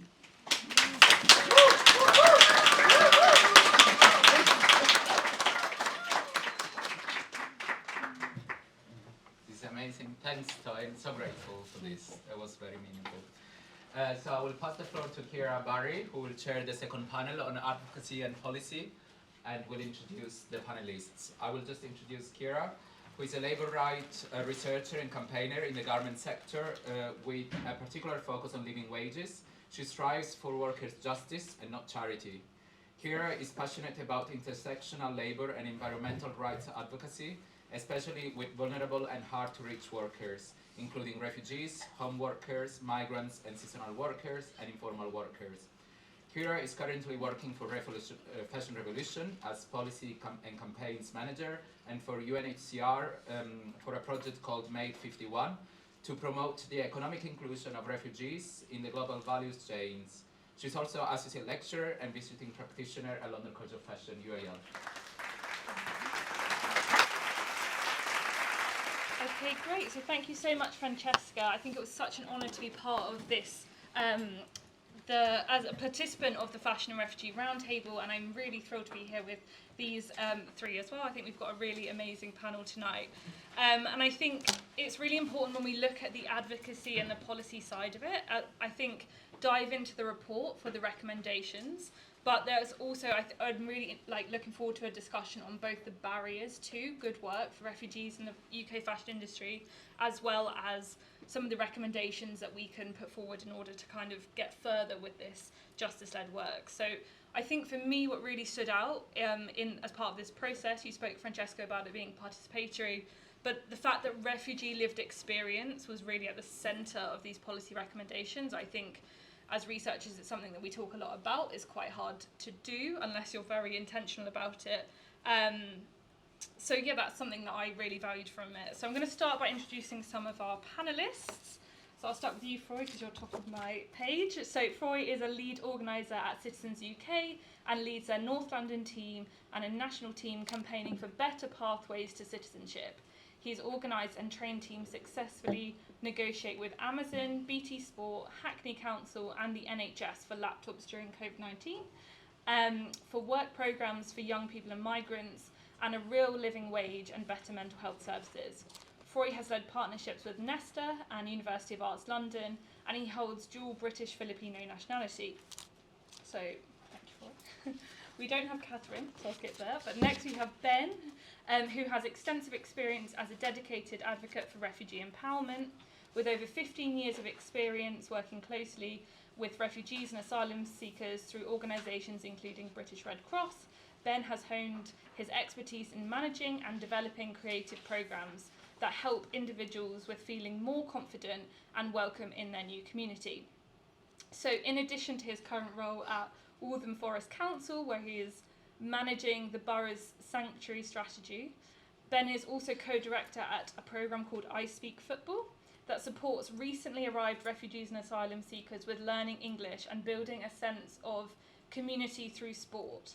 He's a strong believer in co-production, and this is embedded within the I Speak Football programme, where he has established a staff advisory board consisting mostly of young refugees who lead on the design and implementation of the programme. And we then have Professor Azadeh, who is a professor of public policy at Teesside University and an interdisciplinary scholar in the field of migrant homemaking and the politics of integration. Her research she combines research, artistic and curatorial practices to explore these dynamic areas. Her extensive participatory research developed in collaboration with diverse communities across the UK, Sweden, Germany, Netherlands and Denmark delve into those complexities of social integration. So lots of amazing experience. So if I start with the first round of questions, so starting with you, Froi, do you want to tell us a bit about your experience at Citizens UK and your experience in this project in relation to advocacy and policy change? Absolutely. And so I guess from my first foray into thinking about systems change, as was like talked about a lot in the first part of today, was back in 2018. I was part of an event. We were campaigning just before the local elections for the next mayor of Hackney back then. We had a room full of 200 people from different faith groups, community groups, thinking about how do we win change. And we knew that the mayor of Hackney back then there's some resistance, I should say. We were campaigning with things like more resettlement for refugees and asylum seekers and a paid work program for those who are refugees. And there was a moment during the meeting where basically we organised it so everyone would stand up to really lead and put pressure on the mayor of Hackney. And in the moment, he changed his mind. And he agreed to work with us, and it was a real pleasure meeting the people who benefited from that. And I think for me, what that really speaks to is the fact that systems are there, but they can be changed. They can be changed. And I guess for us, what is the opportunity to make that change? And for people who have to suffer with the indignity of some of the systems we find, to be leading that change as well. And so when I met with Francesco, and he just told me about what he was planning to do, I was like, yes, absolutely. This sounds something that's really aligned with a lot of the way we think about the world as community organisers, but also just sounded really fun. Yeah. And so very quickly, I mean, there were some really, really important projects back then.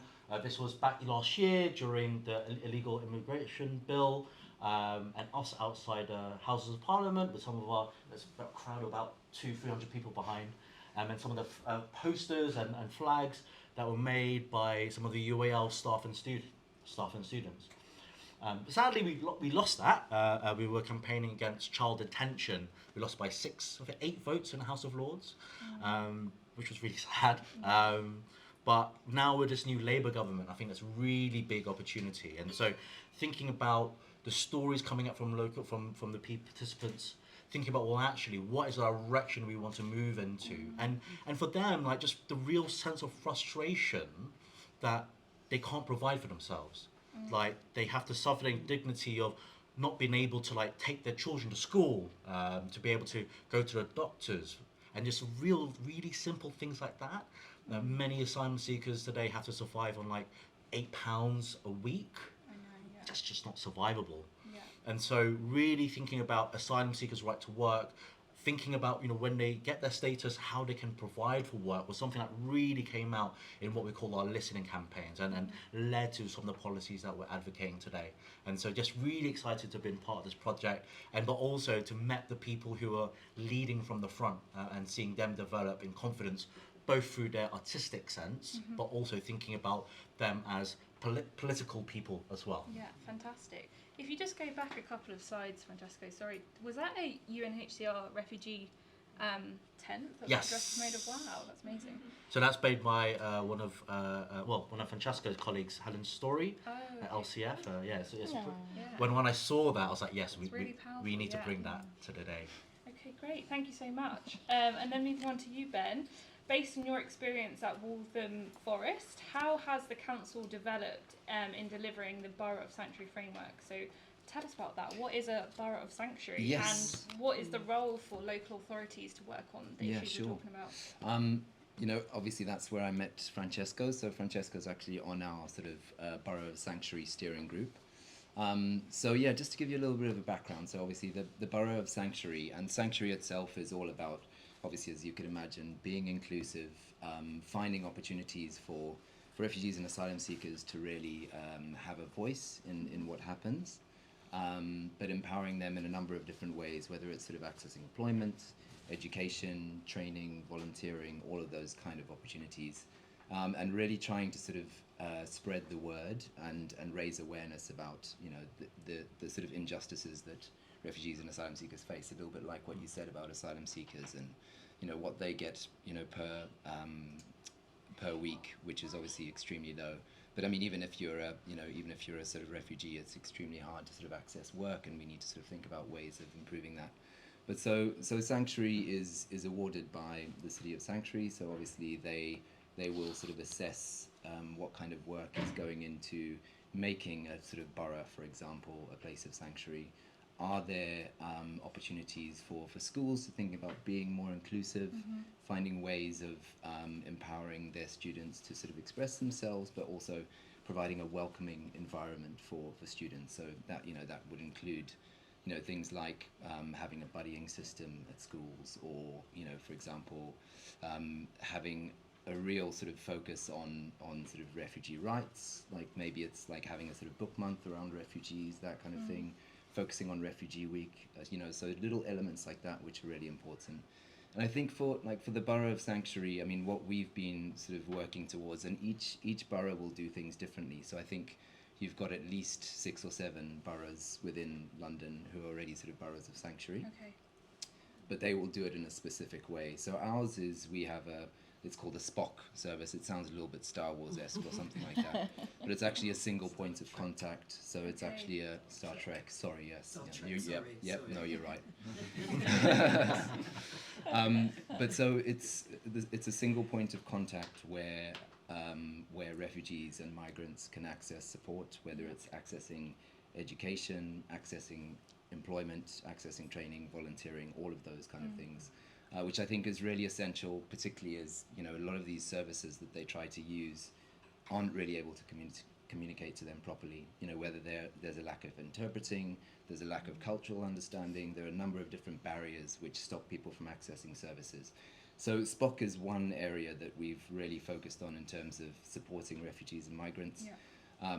We've actually got 2 schools of sanctuary now within Waltham Forest. So again, that's all around, like seeing how inclusive schools are being, what provision they have, what kind of training they're having in terms of supporting groups who might have suffered from trauma, for example, students who have suffered from trauma. We also have actually recently, in the last year or so, have welcomed 100 families from through the Ukrainian scheme, but also the Afghan scheme, into Waltham Forest. So, and obviously there's a lot of sort of wraparound support that goes into that with the Spock service and other teams that we have.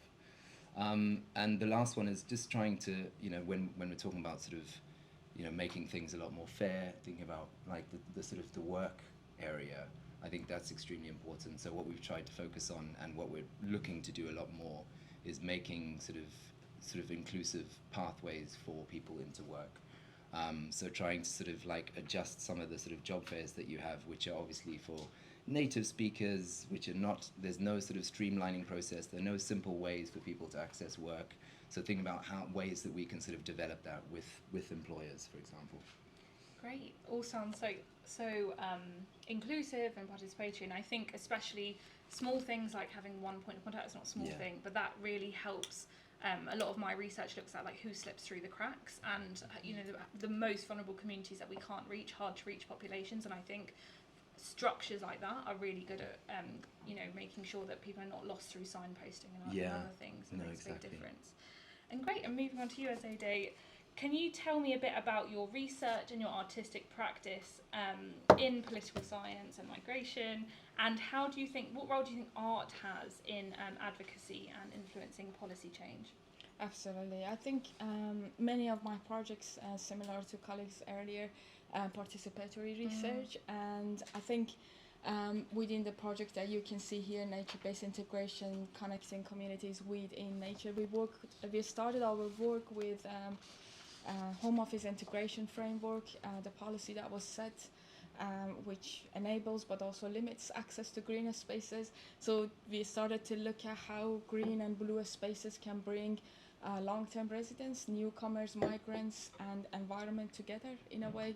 What are the elements that could be potential for better integration, or how they could come together? So I think through various participatory workshops, artistic workshops, and this is the Home Office integration framework. So our aim in this project was to change that policy to bring leisure and access to greener space as one of the indicators of integration, because without that, local councils that we are aware of as part of our case study wouldn't have the budget to create activities that would provide access to greener spaces. So greener spaces, you may think, is just a park, but yeah, it's also a place people go and heal from all the trauma. Just as a place they spend time with their family. They look at others who look alike with them. And in many parts of the UK, that's not the case. Traveling to a greener space is a trouble for many of them. Many don't have the transport, many don't have the access, many don't have the payment to pay for the car park that has been increased, the parking fees. And alongside that, if they go there, they don't see anybody like them, so they don't go because it's just not their space. So how we can bridge that, it's only with the local councils. We worked in this project with London Borough of Haringey, Blackburn with Darwin, and Stornoway in Isle of Lewis. The reason being was urban, pre-urban and rural landscape, to see if there is a large vast of greener spaces, what would that impact on people? And if it's like an urban space like London, how would that impact social integration, and what are the rules that could be played? Art was the language for us to communicate with our participants. Like the panel before, art was the element to drop the barriers. Art was the space for sharing. Art was the space, some of them would say, make them wake up and come out of the house, otherwise they wouldn't for days.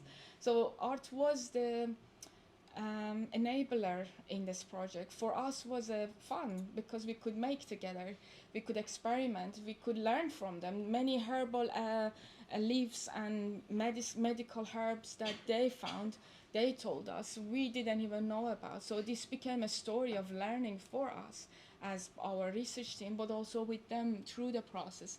Here you can see the case studies that we have been working on. This project was funded by Nuffield Foundation and the British Academy, and we're now working for a larger project. This was a 2-year project, and we are working now with the larger application to get a bigger budget to enable a more extensive contribution to the area that we believe is important for the life of newcomers, whether migrants, asylum, because also in that category there are a lot of unfair circumstances. Like Ukrainian can work from the beginning when they arrive here, so they are called Ukrainian guests, and take it from there. Yeah, yeah. So it's very different where you're coming from as a migrant. That sets where you can, what you can, and how you can do it. And someone said about revolution, I'm all for it. Fantastic. So back to you, Froi, and local community organising. I think organising from the ground up is very hard for those of us that do it. It's difficult, but I think it really is the bedrock of social justice and genuine movement in society. So considering the issues faced by refugees in the UK, what role can community organising play, and how can we design and offer campaigners the chance to contribute towards policy advocacy? Absolutely. I mean, for me, the really heart of our work is relationships. And I think, that's the real challenge that we have when people demonize people that they don't know for how, them trying to claim safety. There's a lack of relationship there, and I think that speaks to a lot of the polarization in society. But also, how many of us, to what extent do we know our neighbours in our communities? We did some work in North London where, led by some of the migrant organisations and synagogues there, just went into the hotels and started what we call listening campaigns, just understanding what the big challenges being faced there. We had stories from a lack of just quality food. Some of the people there are just really hungry, like children losing weight, really disturbing to hear. But again, like I mentioned before, parents not able to take the child might be able to get to school because they've got a Oyster Zip card, but the parent doesn't. And so, sometimes the parent might be moving to different hotels, and that just causes a lot of difficulty in getting their children to access education for their children or for themselves.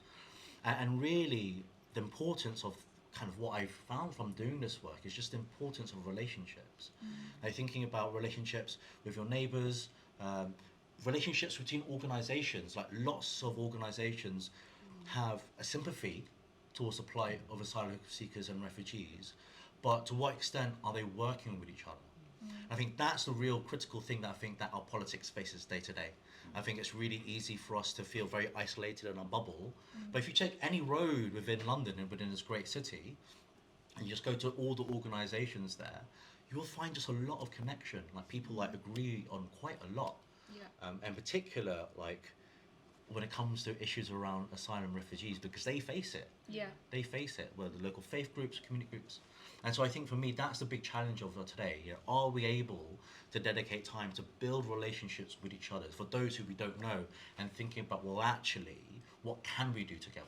I think that's an opportunity for all of us. You know, UAL, for example, with some of the work you do with students, you know, to what extent are they rooted in their communities? You know, do they have a sense of like the organizations in their community? How can they be part of that change? And my goodness, I mean, when the students I meet, they're really energized by this. They're really energized when they look into the world and see how broken it is. What's our job to kind of ensure that the next generation is able to win like the systemic change that we really need in the coming months and years ahead? Yeah, I totally agree with you. I think we lead increasingly fragmented, isolated lives, and I think that lack of connection is what really enables the demonization of the other, because if you're not connected to one another, it's much easier to dehumanize, basically. So hard to agree on that one. Ben, I'm going to go a bit off script here. This isn't the second question you got. But I'm really interested in your I Speak Football campaign. I wanted to give you a chance to tell us a bit about that, and I'm really interested in how we can use sport as an access point to refugee inclusion. Well, I mean, I'm really interested in how we can use art in terms of refugee inclusion, but I think we don't even sort of need to focus on sport, but I think there's so many things which can be a universal language that can break down those barriers. Exactly. Obviously, we've used something that's obviously very, very popular. So obviously, football felt like a way of doing it. So this is me and the team with the advisory group. So we've actually set up an advisory group which is consisting mostly of young refugees, as well as other people who are just really interested in what we were doing, who just randomly sort of applied to us through LinkedIn. So that we've got about 30 applications, and we've got about 8 advisory board members, 5 of them young refugees. The others have a lot of expertise, so they've been on panels before, they've worked with the UN or different things, but they were just really interested in what we were doing. So the thing I like about it is, as well, it's not a refugee advisory board, it's actually people who share different experiences. And again, it's all around that sort of engagement, that communication, collaboration, which is so important, as well as sort of solidarity in a lot of ways. I Speak Football started because it was started by our founder, Jibril, who himself is a migrant from Ivory Coast, and he found it very difficult to access language classes because it was quite foreign to him. It was culturally very different, very strict, very formal. He found his voice on the football pitch, and that's where he learnt a lot of his language that he could then almost translate into the classroom. So he started this project probably about 4 or 5 years ago, and since then we've just sort of developed. We've gone back to our roots a little bit and sort of set up this advisory board, which will hopefully start to sort of help us with leading and designing the program itself.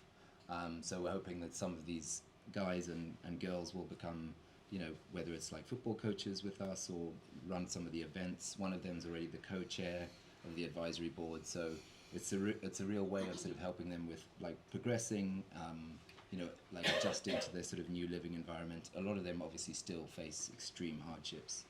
So it's being aware of that and doing things in what we sort of term a sort of trauma-informed kind of way, which is really acknowledging their background and trying to meet them at a level where they're comfortable. So a little bit like what we've talked about. I mean, we talked about the sort of handcraft stuff that you can do. I mean, we use play therapy in a lot of our I Speak Football sessions, and I Speak Football itself is obviously we've got the advisory board. I Speak Football is a combination of time in the classroom and time on the football pitch, but using the sort of language of football in a way. So people are sort of like learning English through football. But we use a lot of sort of play therapy within the work that we do because we find it it's a way of people sort of connecting. It's not non-verbal in a lot of ways, so it means that people aren't like stressed about like introducing themselves. You learn each other's names. We had one person on the advisory board who said he had never done a game like that, which was so simple, just throwing the ball to each other and learning each other's names. And he said that, you know, he was able to remember everybody's name within 5 minutes, and he struggles to do that within 2 weeks. Yeah. So, you know, just something as simple as that can really sort of transform the room in a lot of ways. And I think it's great to hear people talking about safe spaces. And I think also another thing we need to think about is sort of raising that up a little bit and think about brave spaces as well, you know, where people can start to really sort of tell their stories.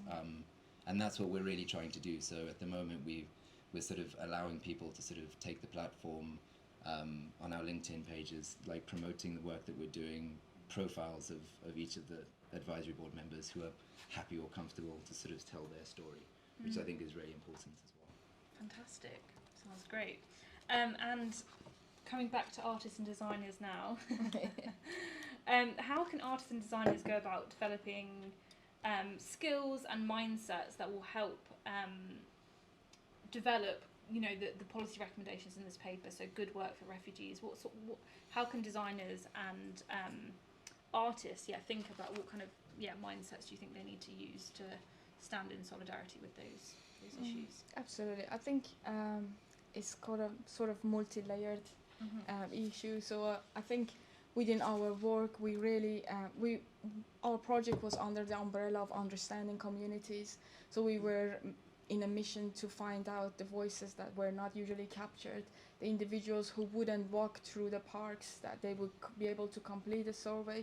So we were in a mission to reach out to the one that wouldn't actually come out of the house. So how we do that, how we capture those voices that are not heard, and how do we hear their needs that we can translate it to a policy that could help them access better greener spaces. They wouldn't speak English, similar to your project, Ben, and this was one of the challenges we had, how we can bridge that, and art was the element for that. We could draw where you like to go to the park, where do you usually walk, so how can we manage that, and what are the times that you are out. These were all, obviously we had a team of policymakers from the start of the project working with us in each local council, and also we had policy practice team, which were similar to what you mentioned as advisory board, were from local members, community members, part of our panel research team.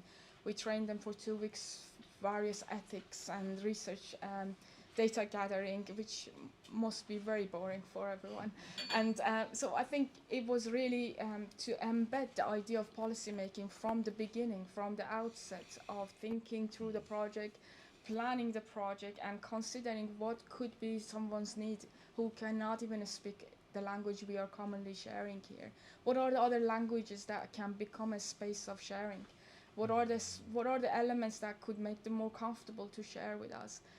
We tried to recruit community members as part of our team that could speak various languages of those demographics, that could enable easier community binding, but also a sort of translator in between if they wanted to share some of their inspiration as part of the project. And sort of, I think in our exhibitions as a public event, we had mayors of each local council attending, we had reviews on the local newspapers, we took this to the parliament and presented this to a wider audience. These were the steps we could take with our means to voice what was the need and how can be dealt with. We're not sure how has been done or could be done. We are on a follow-up on that. But I think similar to your project, I really liked it. I think it's very important to consider how we can come together in a space that can enable other things to happen with the response to a larger picture of policy making, because if they don't decide, there isn't the money to take people in a bus to the park nearby. So that's as simple as that. And I think as an artist and designer, if we want to be one, I think our responsibility is to serve people, for people, with people. So I think if we start there, I'm sure all of us can make positive steps to collectively try to make some positive changes, I hope. Absolutely. So Froi, if we go back to the recommendations in the paper, I think we've got some fantastic, really revolutionary, if we could get these implemented for central government, for local government, for fashion brands, for SMEs, but we don't want them to sit in a research paper. These recommendations are only as good as they're disseminated out and enacted in policy, actually. Like, we want to see them, come to life and, brought into law, let's hope. So you spoke earlier about a change of government and an opportunity there, but do you have any advice on or thoughts around disseminating and actually implementing these policy asks into practice? Absolutely. I mean, when we had a discussion about how, what we wanted to do, for me it was really important that there was like a wide range of, I guess we call them targets, like who can we engage with. I think there's some like just really fundamental things where a lot of the participants were really angry that they couldn't work while they were claiming asylum, and some of these people have been claiming asylum for like years, which is like this process shouldn't take more than 6 months. And I've regularly meet people who waiting 5, 6, 7 years, and so it felt like even though do we necessarily get a meeting with Yvette Cooper and Keir Starmer to talk about this? Maybe right now, possibly not, but the strength of feeling was that we had to include this in our report, and so we did. But as well as kind of national government and a new Labour government, like there's a range of kind of stakeholders that we can engage with. I mean, the team at LCF have been really fantastic engaging at local government level, thinking about Waltham Forest Council in particular, who, from my opinion, you do some really fantastic work at a local level. So thinking about local boroughs, where is there energy and opportunity? Local companies, and kind of there's like fashion districts in East London as well, so there's lots of pieces there. But also the Mayor of London's office as well. So the Mayor of London, the GLA, the budget for adult education is now devolved to that level. To what level can we influence that level to kind of be thinking about people in this situation? And so for us, but if I have to really distill everything in terms of the main thing that all of us in this room should be thinking, we talked before, people say we want to change the system, calling for revolution. The key thing we need to be thinking about is what power do we have? I mean, that's it. If you have power, you can make change. If you don't have power, you can't. For us, as a community organizer, it's a very simple equation. Like, either you have the power to get a meeting and try to affect a change, or we don't. And for me, like, sometimes when we make change, I mean, these things feel so big, like from climate change to like, the hostile environment. And it feels like we try to do everything at the same time, or we do nothing, and we just talk about it.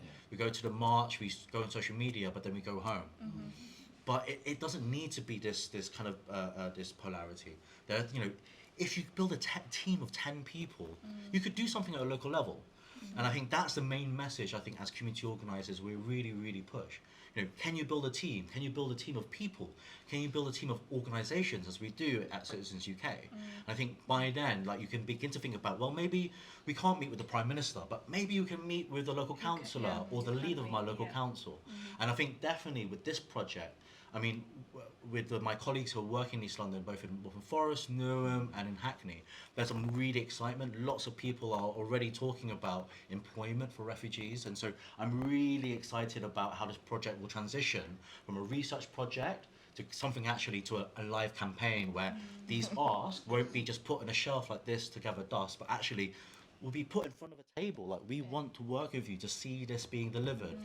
What can we do to work together? So I'm really excited about that stage, working with my colleagues in East London. Yeah, we can feel the excitement. I think you're sharing it around, but I think it's so true what you said is, like, just look at where you have leverage. This all, we can or we can't, it just gets us nowhere, that all or nothing. And I think it's like we all have leverage somewhere. What buttons can you push to make a difference locally, and then that can be scaled up. But Ben, coming on to you, one of the local authority recommendations in the report was to deliver skills training while you wait programs for asylum seekers as well as recent refugees until they have the right to work. We're hearing that this is much longer than it should be, but in the meantime, what skills training can we do? I just wondered if you could speak a bit about the education and skills working group that you have at the borough, and thinking about that policy recommendation in practice in terms of connecting refugees with fashion enterprises, for example.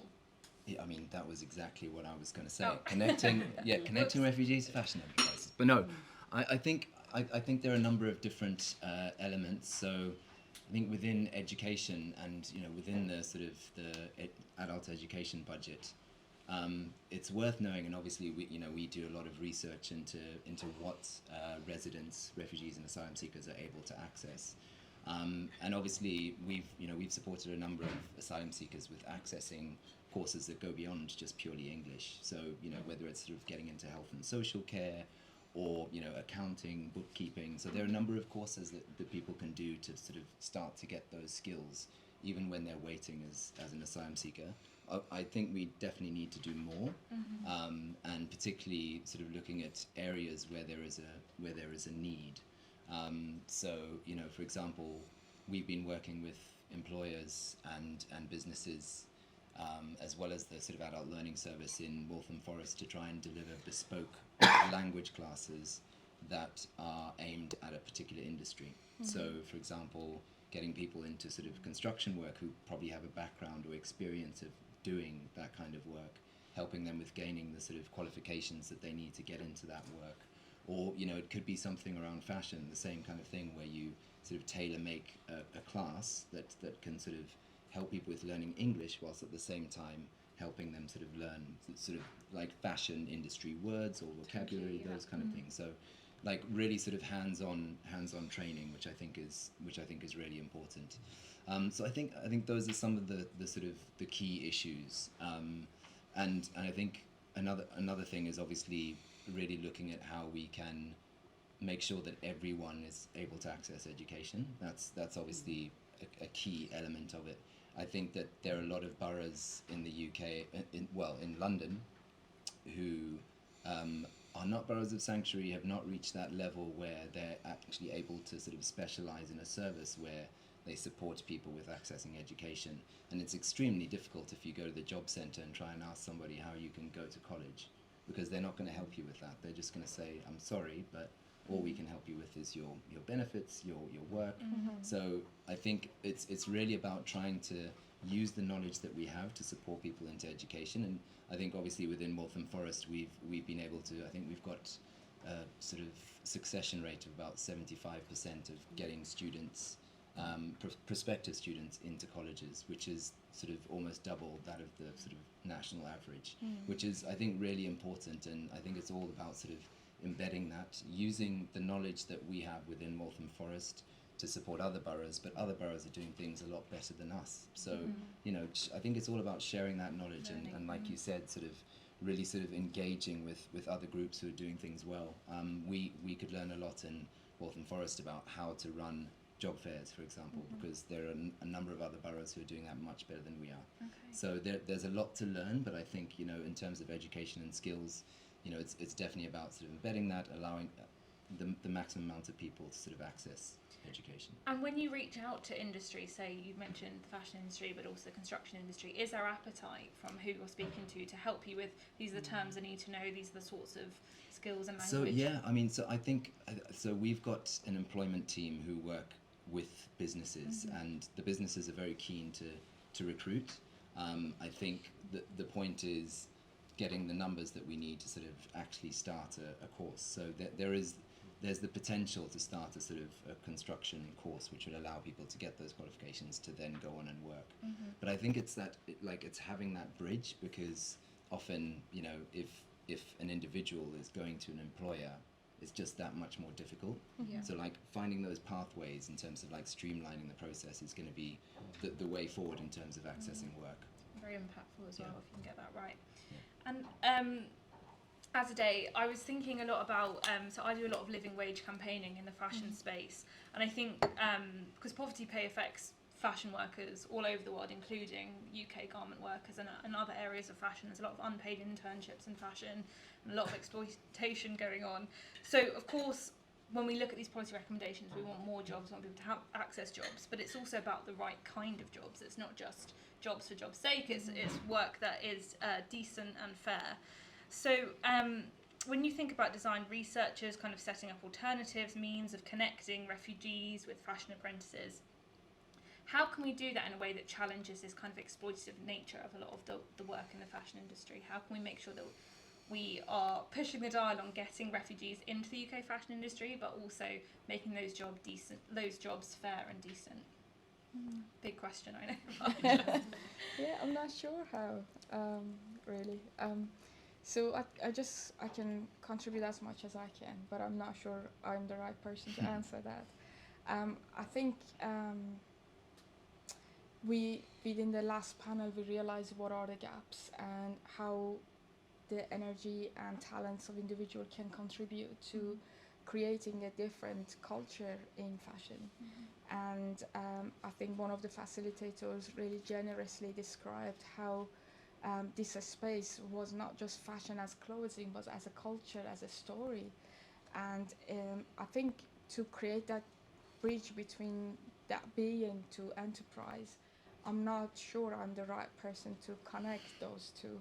But I think thinking about these two elements, I think what I can say is trying to understand the needs of the community and what could be enablers to create that, as you mentioned, a straightforward process from recognizing the individual's talent and the gap in the market, and how we can create a step-by-step accessible procedure that enables those inputs to be incorporated to our business cycle, if you wish. So I think sometimes the paperwork puts everyone off, not just academics, but individuals who are not really familiar with those paperworks. It just makes it very difficult, even to the first step. Having a drop-in session in your local community centre, I found it really inspiring in London Borough of Haringey, to have that direct access community resettlement group were represented in the community centre, so they could go individually there and ask, how can I fill this form, or how can I talk to my landlord, or these basic things. I think if we can put in place procedures that enable those step-by-step for everyone in an equitable way, rather than one for all, that would make it definitely feed into your query. But going back to your point of power, I don't think, me personally, I have no power to make that changes. As an artist and curator, I can only make problems visible, and I can only create quantitative data that could back up my evidence that says this need exists, and this is the solution from what we gathered. This is the way we could work together. Can we come to a table and talk about it? Because you will notice in many of our projects, we work with local authorities that from one office to another, they don't know what could be done than what they are working. And our project becomes a space of sharing in a way. So I think we can bring the forces together to make a better, smoother, more straightforward, less waste of time, because we're actually all working towards the same thing. Like in our project, we started first with resettlements group in local authorities, and then environment group, then health and well-being, then community cohesion. So these 4 team departments came together, which they were having the similar concern than our project, but they were working separately. So this is actually more resourceful in a way. So I think, going back to your question, there are different ways to do that locally, communally, and within our team, but also individually. And if we can start by embodying that space of, let me ask the others, how can we do this together? And is there a similar project in our building happening that we don't know about? So I think that would waste a lot of emails and energy, and would actually get something done for community, because going back to that, we are there to provide that service. We are for community, and we need to think with them, and there is no other way around that. And if we want to bridge any gaps, we need to start from our own desk, the next to us, and the neighbors with us. And I think last panel also arrived to a wonderful conclusive words, that it was to communally and collectively think together. And I think I should stop there. Yeah, I think that's a wonderful answer. I think so much true what you say about the duplication of efforts, and if we can share learnings, I think we can get a lot closer to solving the problem. But I'm looking at the rest of the panel in case there are any other ideas on that, or either of you wanted to come in. Yeah, I mean, you don't want to pick up what you talk about. You don't have power, but if you can bring those people into the room, I would argue you do have power, because no one. It's very easy to ignore an email. I know I've ignored a few in my time, but that's it, right? Because like very few of us have the power to make the change that we want, but we live in a system, right? And there will be people who do have that power. How do we bring them to our table so we can have that conversation? But also it's a challenge to an agitation to us. Like, how are we powerful enough so they come? And I think that's a really challenging point. Lots of people feel very uncomfortable about that. But if we're not powerful, working with our people, like, who will be? Yeah. I mean, like a lot of these issues, like when we talked about, we did this big action outside the London City Hall to ask for free bus travel for asylum seekers. And like we were out there, we were asking for this change, and we met with the deputy mayor for transport, and he said, I didn't know. I did not know that this was an issue. And for me, the onus is on us to be thinking about who can we work with? How, like, if it was just Citizens UK by ourselves, we just there with 5 people, we probably wouldn't have got that meeting. But we're out there with 100 people from like 10 different organisations. I think that's the challenge of our day. If we want to make sure that our people, people who've been through traumatic incidences, have a voice to like change that. How are we powerful enough so they can have a seat at the table with people with the power, the money, and the people to make that change? And that's in our hands. We can do that. Yeah. Like you did. I'd like to add something, if that's okay. I think as an academics, we also need to consider translating our methods to an understandable and accessible elements. I think I've witnessed this quite a lot, and I'm still in the exercise of learning it, but I like to share this with you, that policymakers don't like large, long, quantitative data. They can only engage with one paragraph. And how we as academics can teach our classes and work with our colleagues and start to work in a smaller version of written words, but more impactful written words.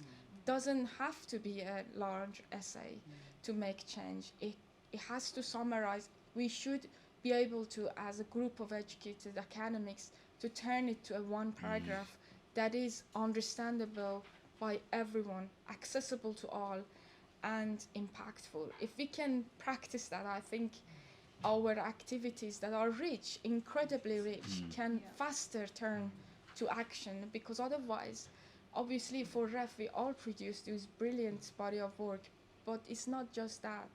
We also are responsible for the society we live within. And to make changes, we could consider this translation faster and proactively. You're not asked always, we are not always asked to produce evidence for Parliament or write summary policy briefs. In some of our projects we do, but why not that could be our exercise on a daily research?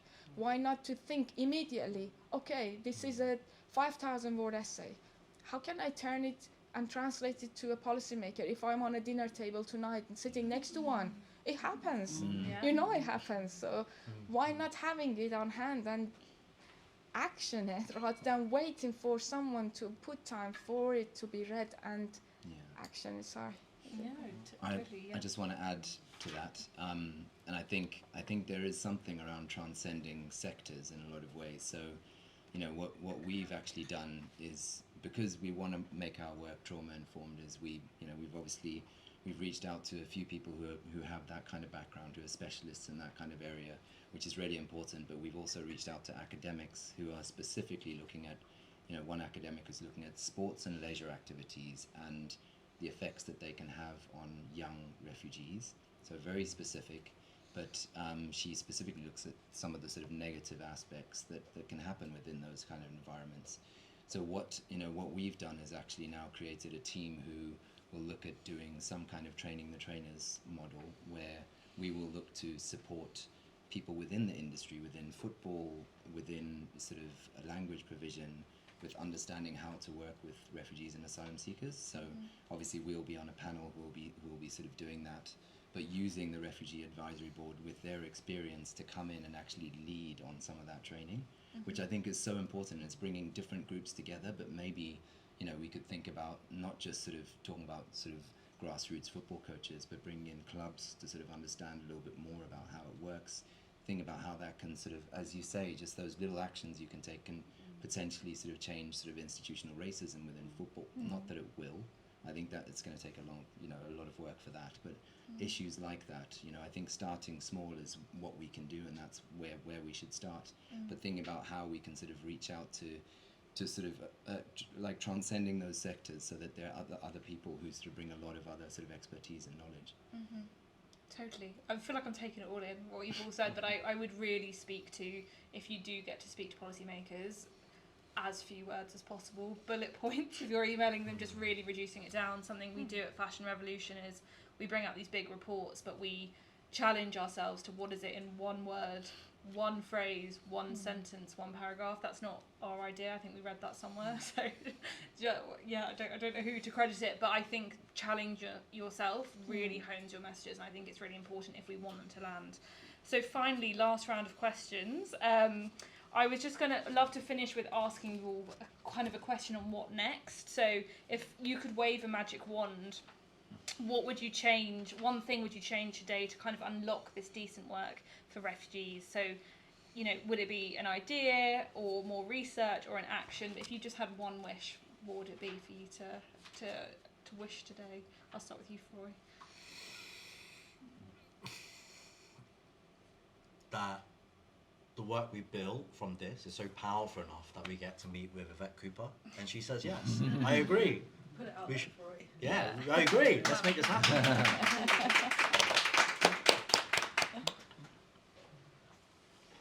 Ben? Me? Yeah.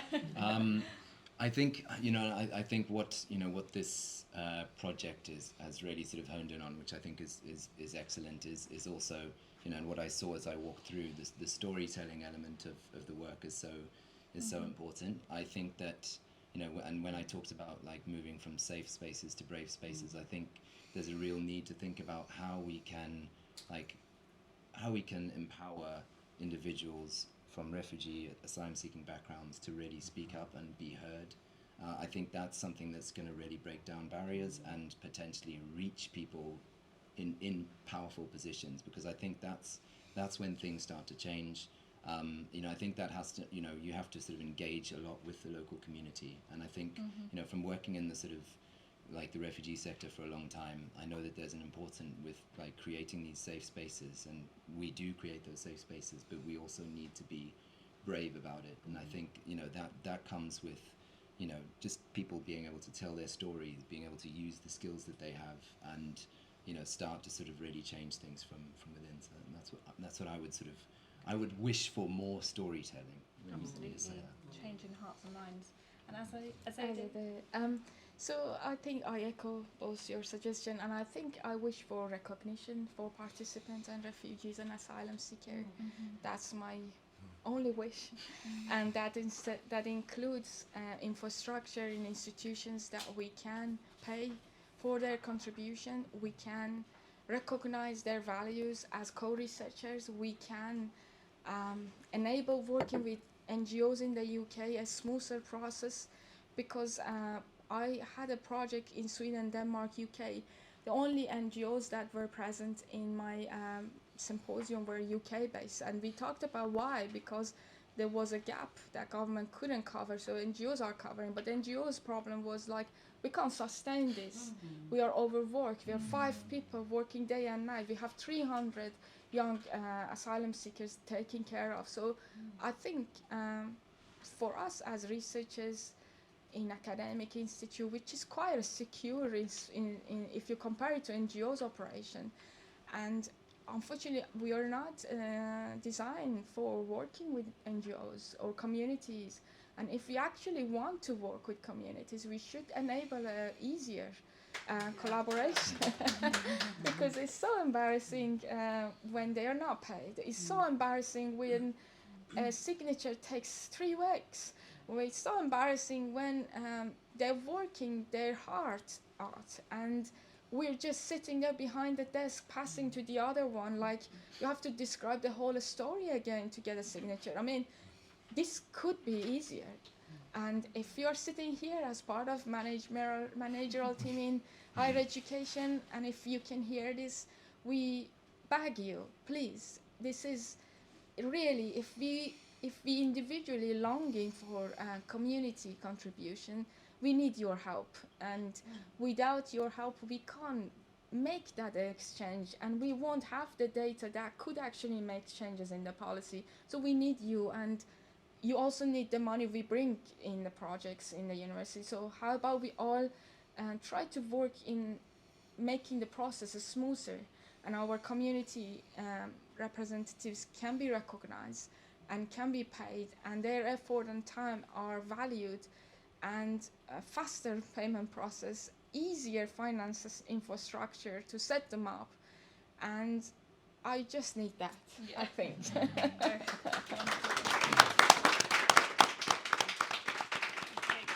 So we wanted to open it up to questions to the audience. I don't know if anybody had a question they'd like to put to this wonderful panel. Yeah, one hand. Yeah. We've heard a lot about institutional inertia and how that is really frustrating. So Arturo Escobar wrote a book, Designs for the Pluriverse, and he said there are 4 colonizing institutions: governments, corporations, universities, and the church, or religion. So actually, I work for a university as well. Does that mean that the work we're all talking about happens more readily outside of those 4 institutions? Yes. I can speak to that. So why are we working for institutions? So the form of community organising I practice is called broad-based community organising, and it's really rooted in the fact that if you go down a road, there will be those institutions. You'll walk past a school, you'll walk past a church, a faith group, you might walk past a university, and they're there. And when society fails, or like when people fall through the gaps, more often or not, they will encounter them. You know, be it like one of the priests I worked with, he gets homeless people knocking on his door regularly, like saying, "Oh, it's really cold, I don't have any money to heat my home," for example. And so they really encounter like what happens when society goes wrong, or when our government fails them. And I guess for us, I mean, like within academia, there's like the quadruple helix of like innovation, like thinking about the different parts of society that often need to work together or challenge each other in order for change to happen. And so I agree that institutions are often imperfect and frustrating. I can speak about that about my institution. It's not perfect. Also UAL a little bit. There's times when the UAL has frustrated me a little bit, especially when it comes to paying invoices and what have you. But Oh, you're a refugee. yeah. But like, if you take the assumption that if you need change, you need power, those organizations do have power. They have budgets, they have people who care. And with our understanding, if you get those organizations to work together, as imperfect as they may be, you can win a real living wage. The real living wage came because like organizations in East London came together and said, like, we've had enough about this. Let's challenge the local hospital. Let's challenge HHBC. And now the living wage is a real thing. It's impacted government policy. And so I agree with you. It's tempting to like, let's burn the system down and let's start again. But I would argue that our institutions, as imperfect as they may be, they are a good place for us as ordinary people to start. Or you could do the Elon Musk version of it, have a few $1 billion and make change that way. But for those who are in poverty, like me, I argue, like, organize. Find the people in your organization. Find the organizations near you. They are there waiting to work with people. Could I add to that? Yeah, please, yeah. I think the change we are asking is not so big. We are just asking some infrastructural, procedural arrangement. And I don't think that needs the whole burning of a building. It just needs a caring individual or a committee to decide on visibly seeing the needs and acting up and enabling the process to take place. That's all. It doesn't even need new member of staff. It's not cost effective as far as my understanding stands. So it's just enabling the process, really. I think sometimes we feel we are ages behind, and I don't think it should be the case. And I think what we are asking for is in comparison to everything that can change in an institution, this is a very minor request and reasonable. Reasonable, please. The issue that is such a simple request and it's not done, what it transpires is that it's not the will. So, because it's super simple what we're asking. And what evidence is that there are a conflict of values or a conflict of discourses towards values, and it's because how punctual are they to charge students? If they will work with the same efficacy to pay people back, you know. So while the universities work as a corporation, there is a conflict of interest, and bureaucracy is just a machinery to hide that. I would argue it's the fact we're in the bureaucracy that's really the problem. That's the issue, the bureaucratisation of absolutely everything, enabled by the digital revolution. Perhaps that's the big problem, and it's dehumanising, and it's killing social capital and the networks that you talked about. I mean, I personally would agree with that. I think that where things go wrong, where people are treated like with a lack of dignity and care, is because like we've built a culture of bureaucracy where making sure everything works in the same way and treats everyone the same has become the objective. And I think for us, and the way that we see the world, is that real antidote towards that is relationships. Like, do you know your colleagues in a way? Do you know your neighbours? You know, you don't tell your mum, can you fill this form out before I get you your next birthday present, right? You know, we don't treat that task with such bureaucracy. Probably an app for that. maybe. But I guess that's the big challenge. Like, do we have relationships to affect the change we want? Any other questions? Yeah, Carole? Yeah, it's obvious, isn't it? I'm really interested in this what you've been talking about in terms of dignity and agency and action. And I think all of you talked about how you wanted to empower the individuals that you work with, and one of the things that came across was this not being able to get employment, not being able to have jobs and all of that. And I think you might have been you, Ben, talked about looking at ways into employment, but working with employers, and then you stopped. You didn't say anything more. So I wondered if you could. I think that's action to that's me. Exactly. It's something that's to be actioned in a lot of ways. So I started with Wealth Forest back in September last year, and the main aim has been focused on supporting people with accessing education. We've taken on a lot more now, which is around trying to work with businesses to make sure that there are streamlined processes for people to access work.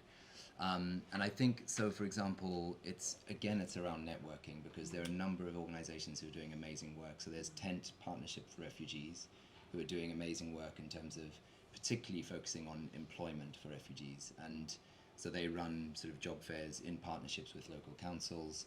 That's something that we really want, because, I mean, they work with up to 70 organizations who are obviously taking on a lot of refugees in terms of their work.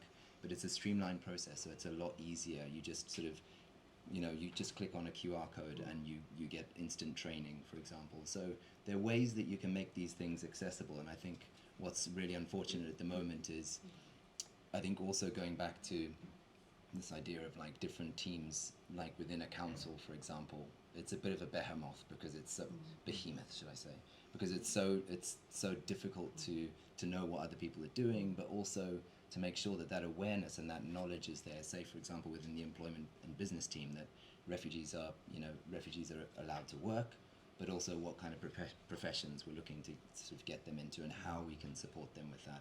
So I think there's a lot around trying to trying to sort of build those networks with businesses.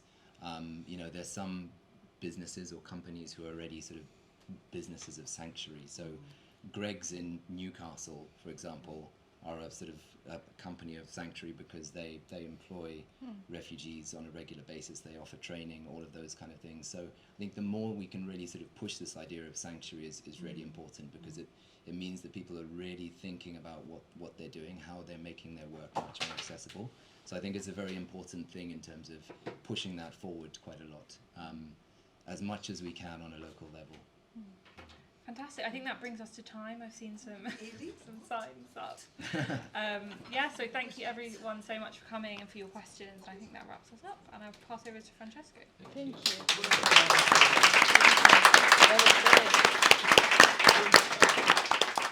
Thank you so much. I've been taking a whole notebook of notes, but I just will say a few words that resonated with me, if it makes sense to try to bring it to a close, and then we have some more time for drinks. I mean, I liked how we really expanded the role of the designer, of an artist as well. Alisa talked us through the role of the facilitator, but also we are talking about being an activist, or even I like you, Azadeh, talking about making the problem visible.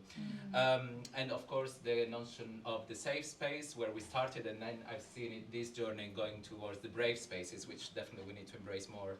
And as well, it's interesting, the shift between places, well, spaces and places as well, because also, for instance, you will see in the map, often some spaces become places if it become meaningful to us, and especially for an asylum seeker who is trying to resettle in a new place, you're trying to a certain extent, create a sense of belonging or social integration. But then as well, also this project was in the context of East London, where there's lots of regeneration or gentrification policies, and as well that pushes people out even more. So a very complicated context in which to create meaningful places. And then, of course, we talked about mobility, isolation, and the importance of social cohesion, but also art as a real, it's very powerful in terms, it has a very therapeutic role. And as well, even in our project, in the second part, we also had some budget for counseling, but actually some participants didn't want any talking therapy because they actually don't want to talk about their trauma. But then in the making, you, as also Alisa was saying, you don't engage, you don't look at the other person in the eyes, but through the making, you then open up and talk about other things, and that's very healing. But as curators of these spaces, we need to allow the skills for both the production, as Tabitha was talking, as well as all these soft skills that are involved into these healing process. Of course, as well, we need to acknowledge that this project, I often use an activist approach, was done through within a higher education institution. So I share your frustration for these infrastructures that are often, they should have processes that should be enabling this social work with a social purpose, but often we need to challenge those barriers, and as well the inner work you need to do as an activist to really navigate these complex systems and facilitate system change. Some people were talking about creating change from the outside of the system, but I think there is also a role in creating change from within the system, and we have a role to play also to change our organizations and also work with other organizations and the communities outside to create change.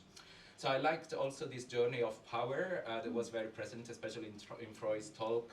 We started this journey from the sense of feeling of power over and feeling powerless, whereas then the participants really embraced power within themselves and the self-confidence they brought, and the power to create change in their community, and then the collective power with people. And as Froi was saying, just if we work together, we can have the power with others to make change.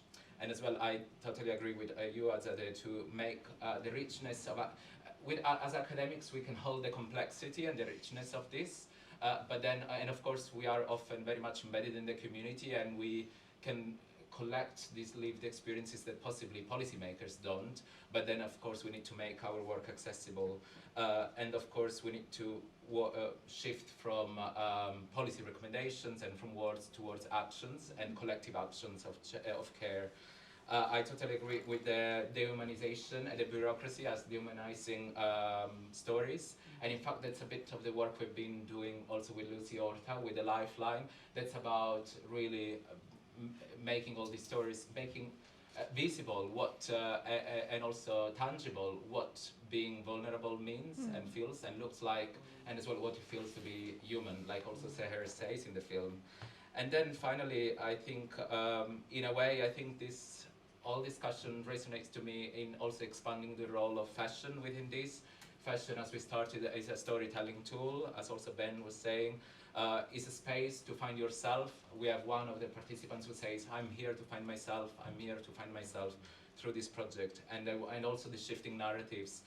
And as well, I hope you will have the time walking out to see the garments and all the artworks created, which really, I think, embody this duality, as Zeej was talking, the uncertainty, but as well the anxiety of not knowing what will happen with your life, but also the sense of hope and agency that you build for yourself. And also so that you can shift from an obsession for economic benefit, but also considering the economic and the cultural value of this work. And finally as well, I hope that you can also join our call for action, sign the petition, join us in this movement. This project is coming to an end, where we're applying for follow-on funding, and we want to collaborate with you, and hopefully so that we can all support this work, and you can join us on this journey on fashion as a vehicle for social change. And to really finish, because I know I've been talking also on behalf of so many people, we tried also to I'm sorry that Katherine, also another participant, couldn't be here, but I want to bring the voices, the collective voice. This is one of the manifestos that was written together by one of the groups in Newham. We say, and this manifesto is called Breaking Barriers. We say, we are responsible for our own happiness. We feel stronger when we run the world together. We know we matter. We believe in the power of love to create equality. We have the perseverance to create peace. We do our best to break all barriers. We hope for safety and to achieve our dreams. Together, we will create beautiful change. Thank you ever so much.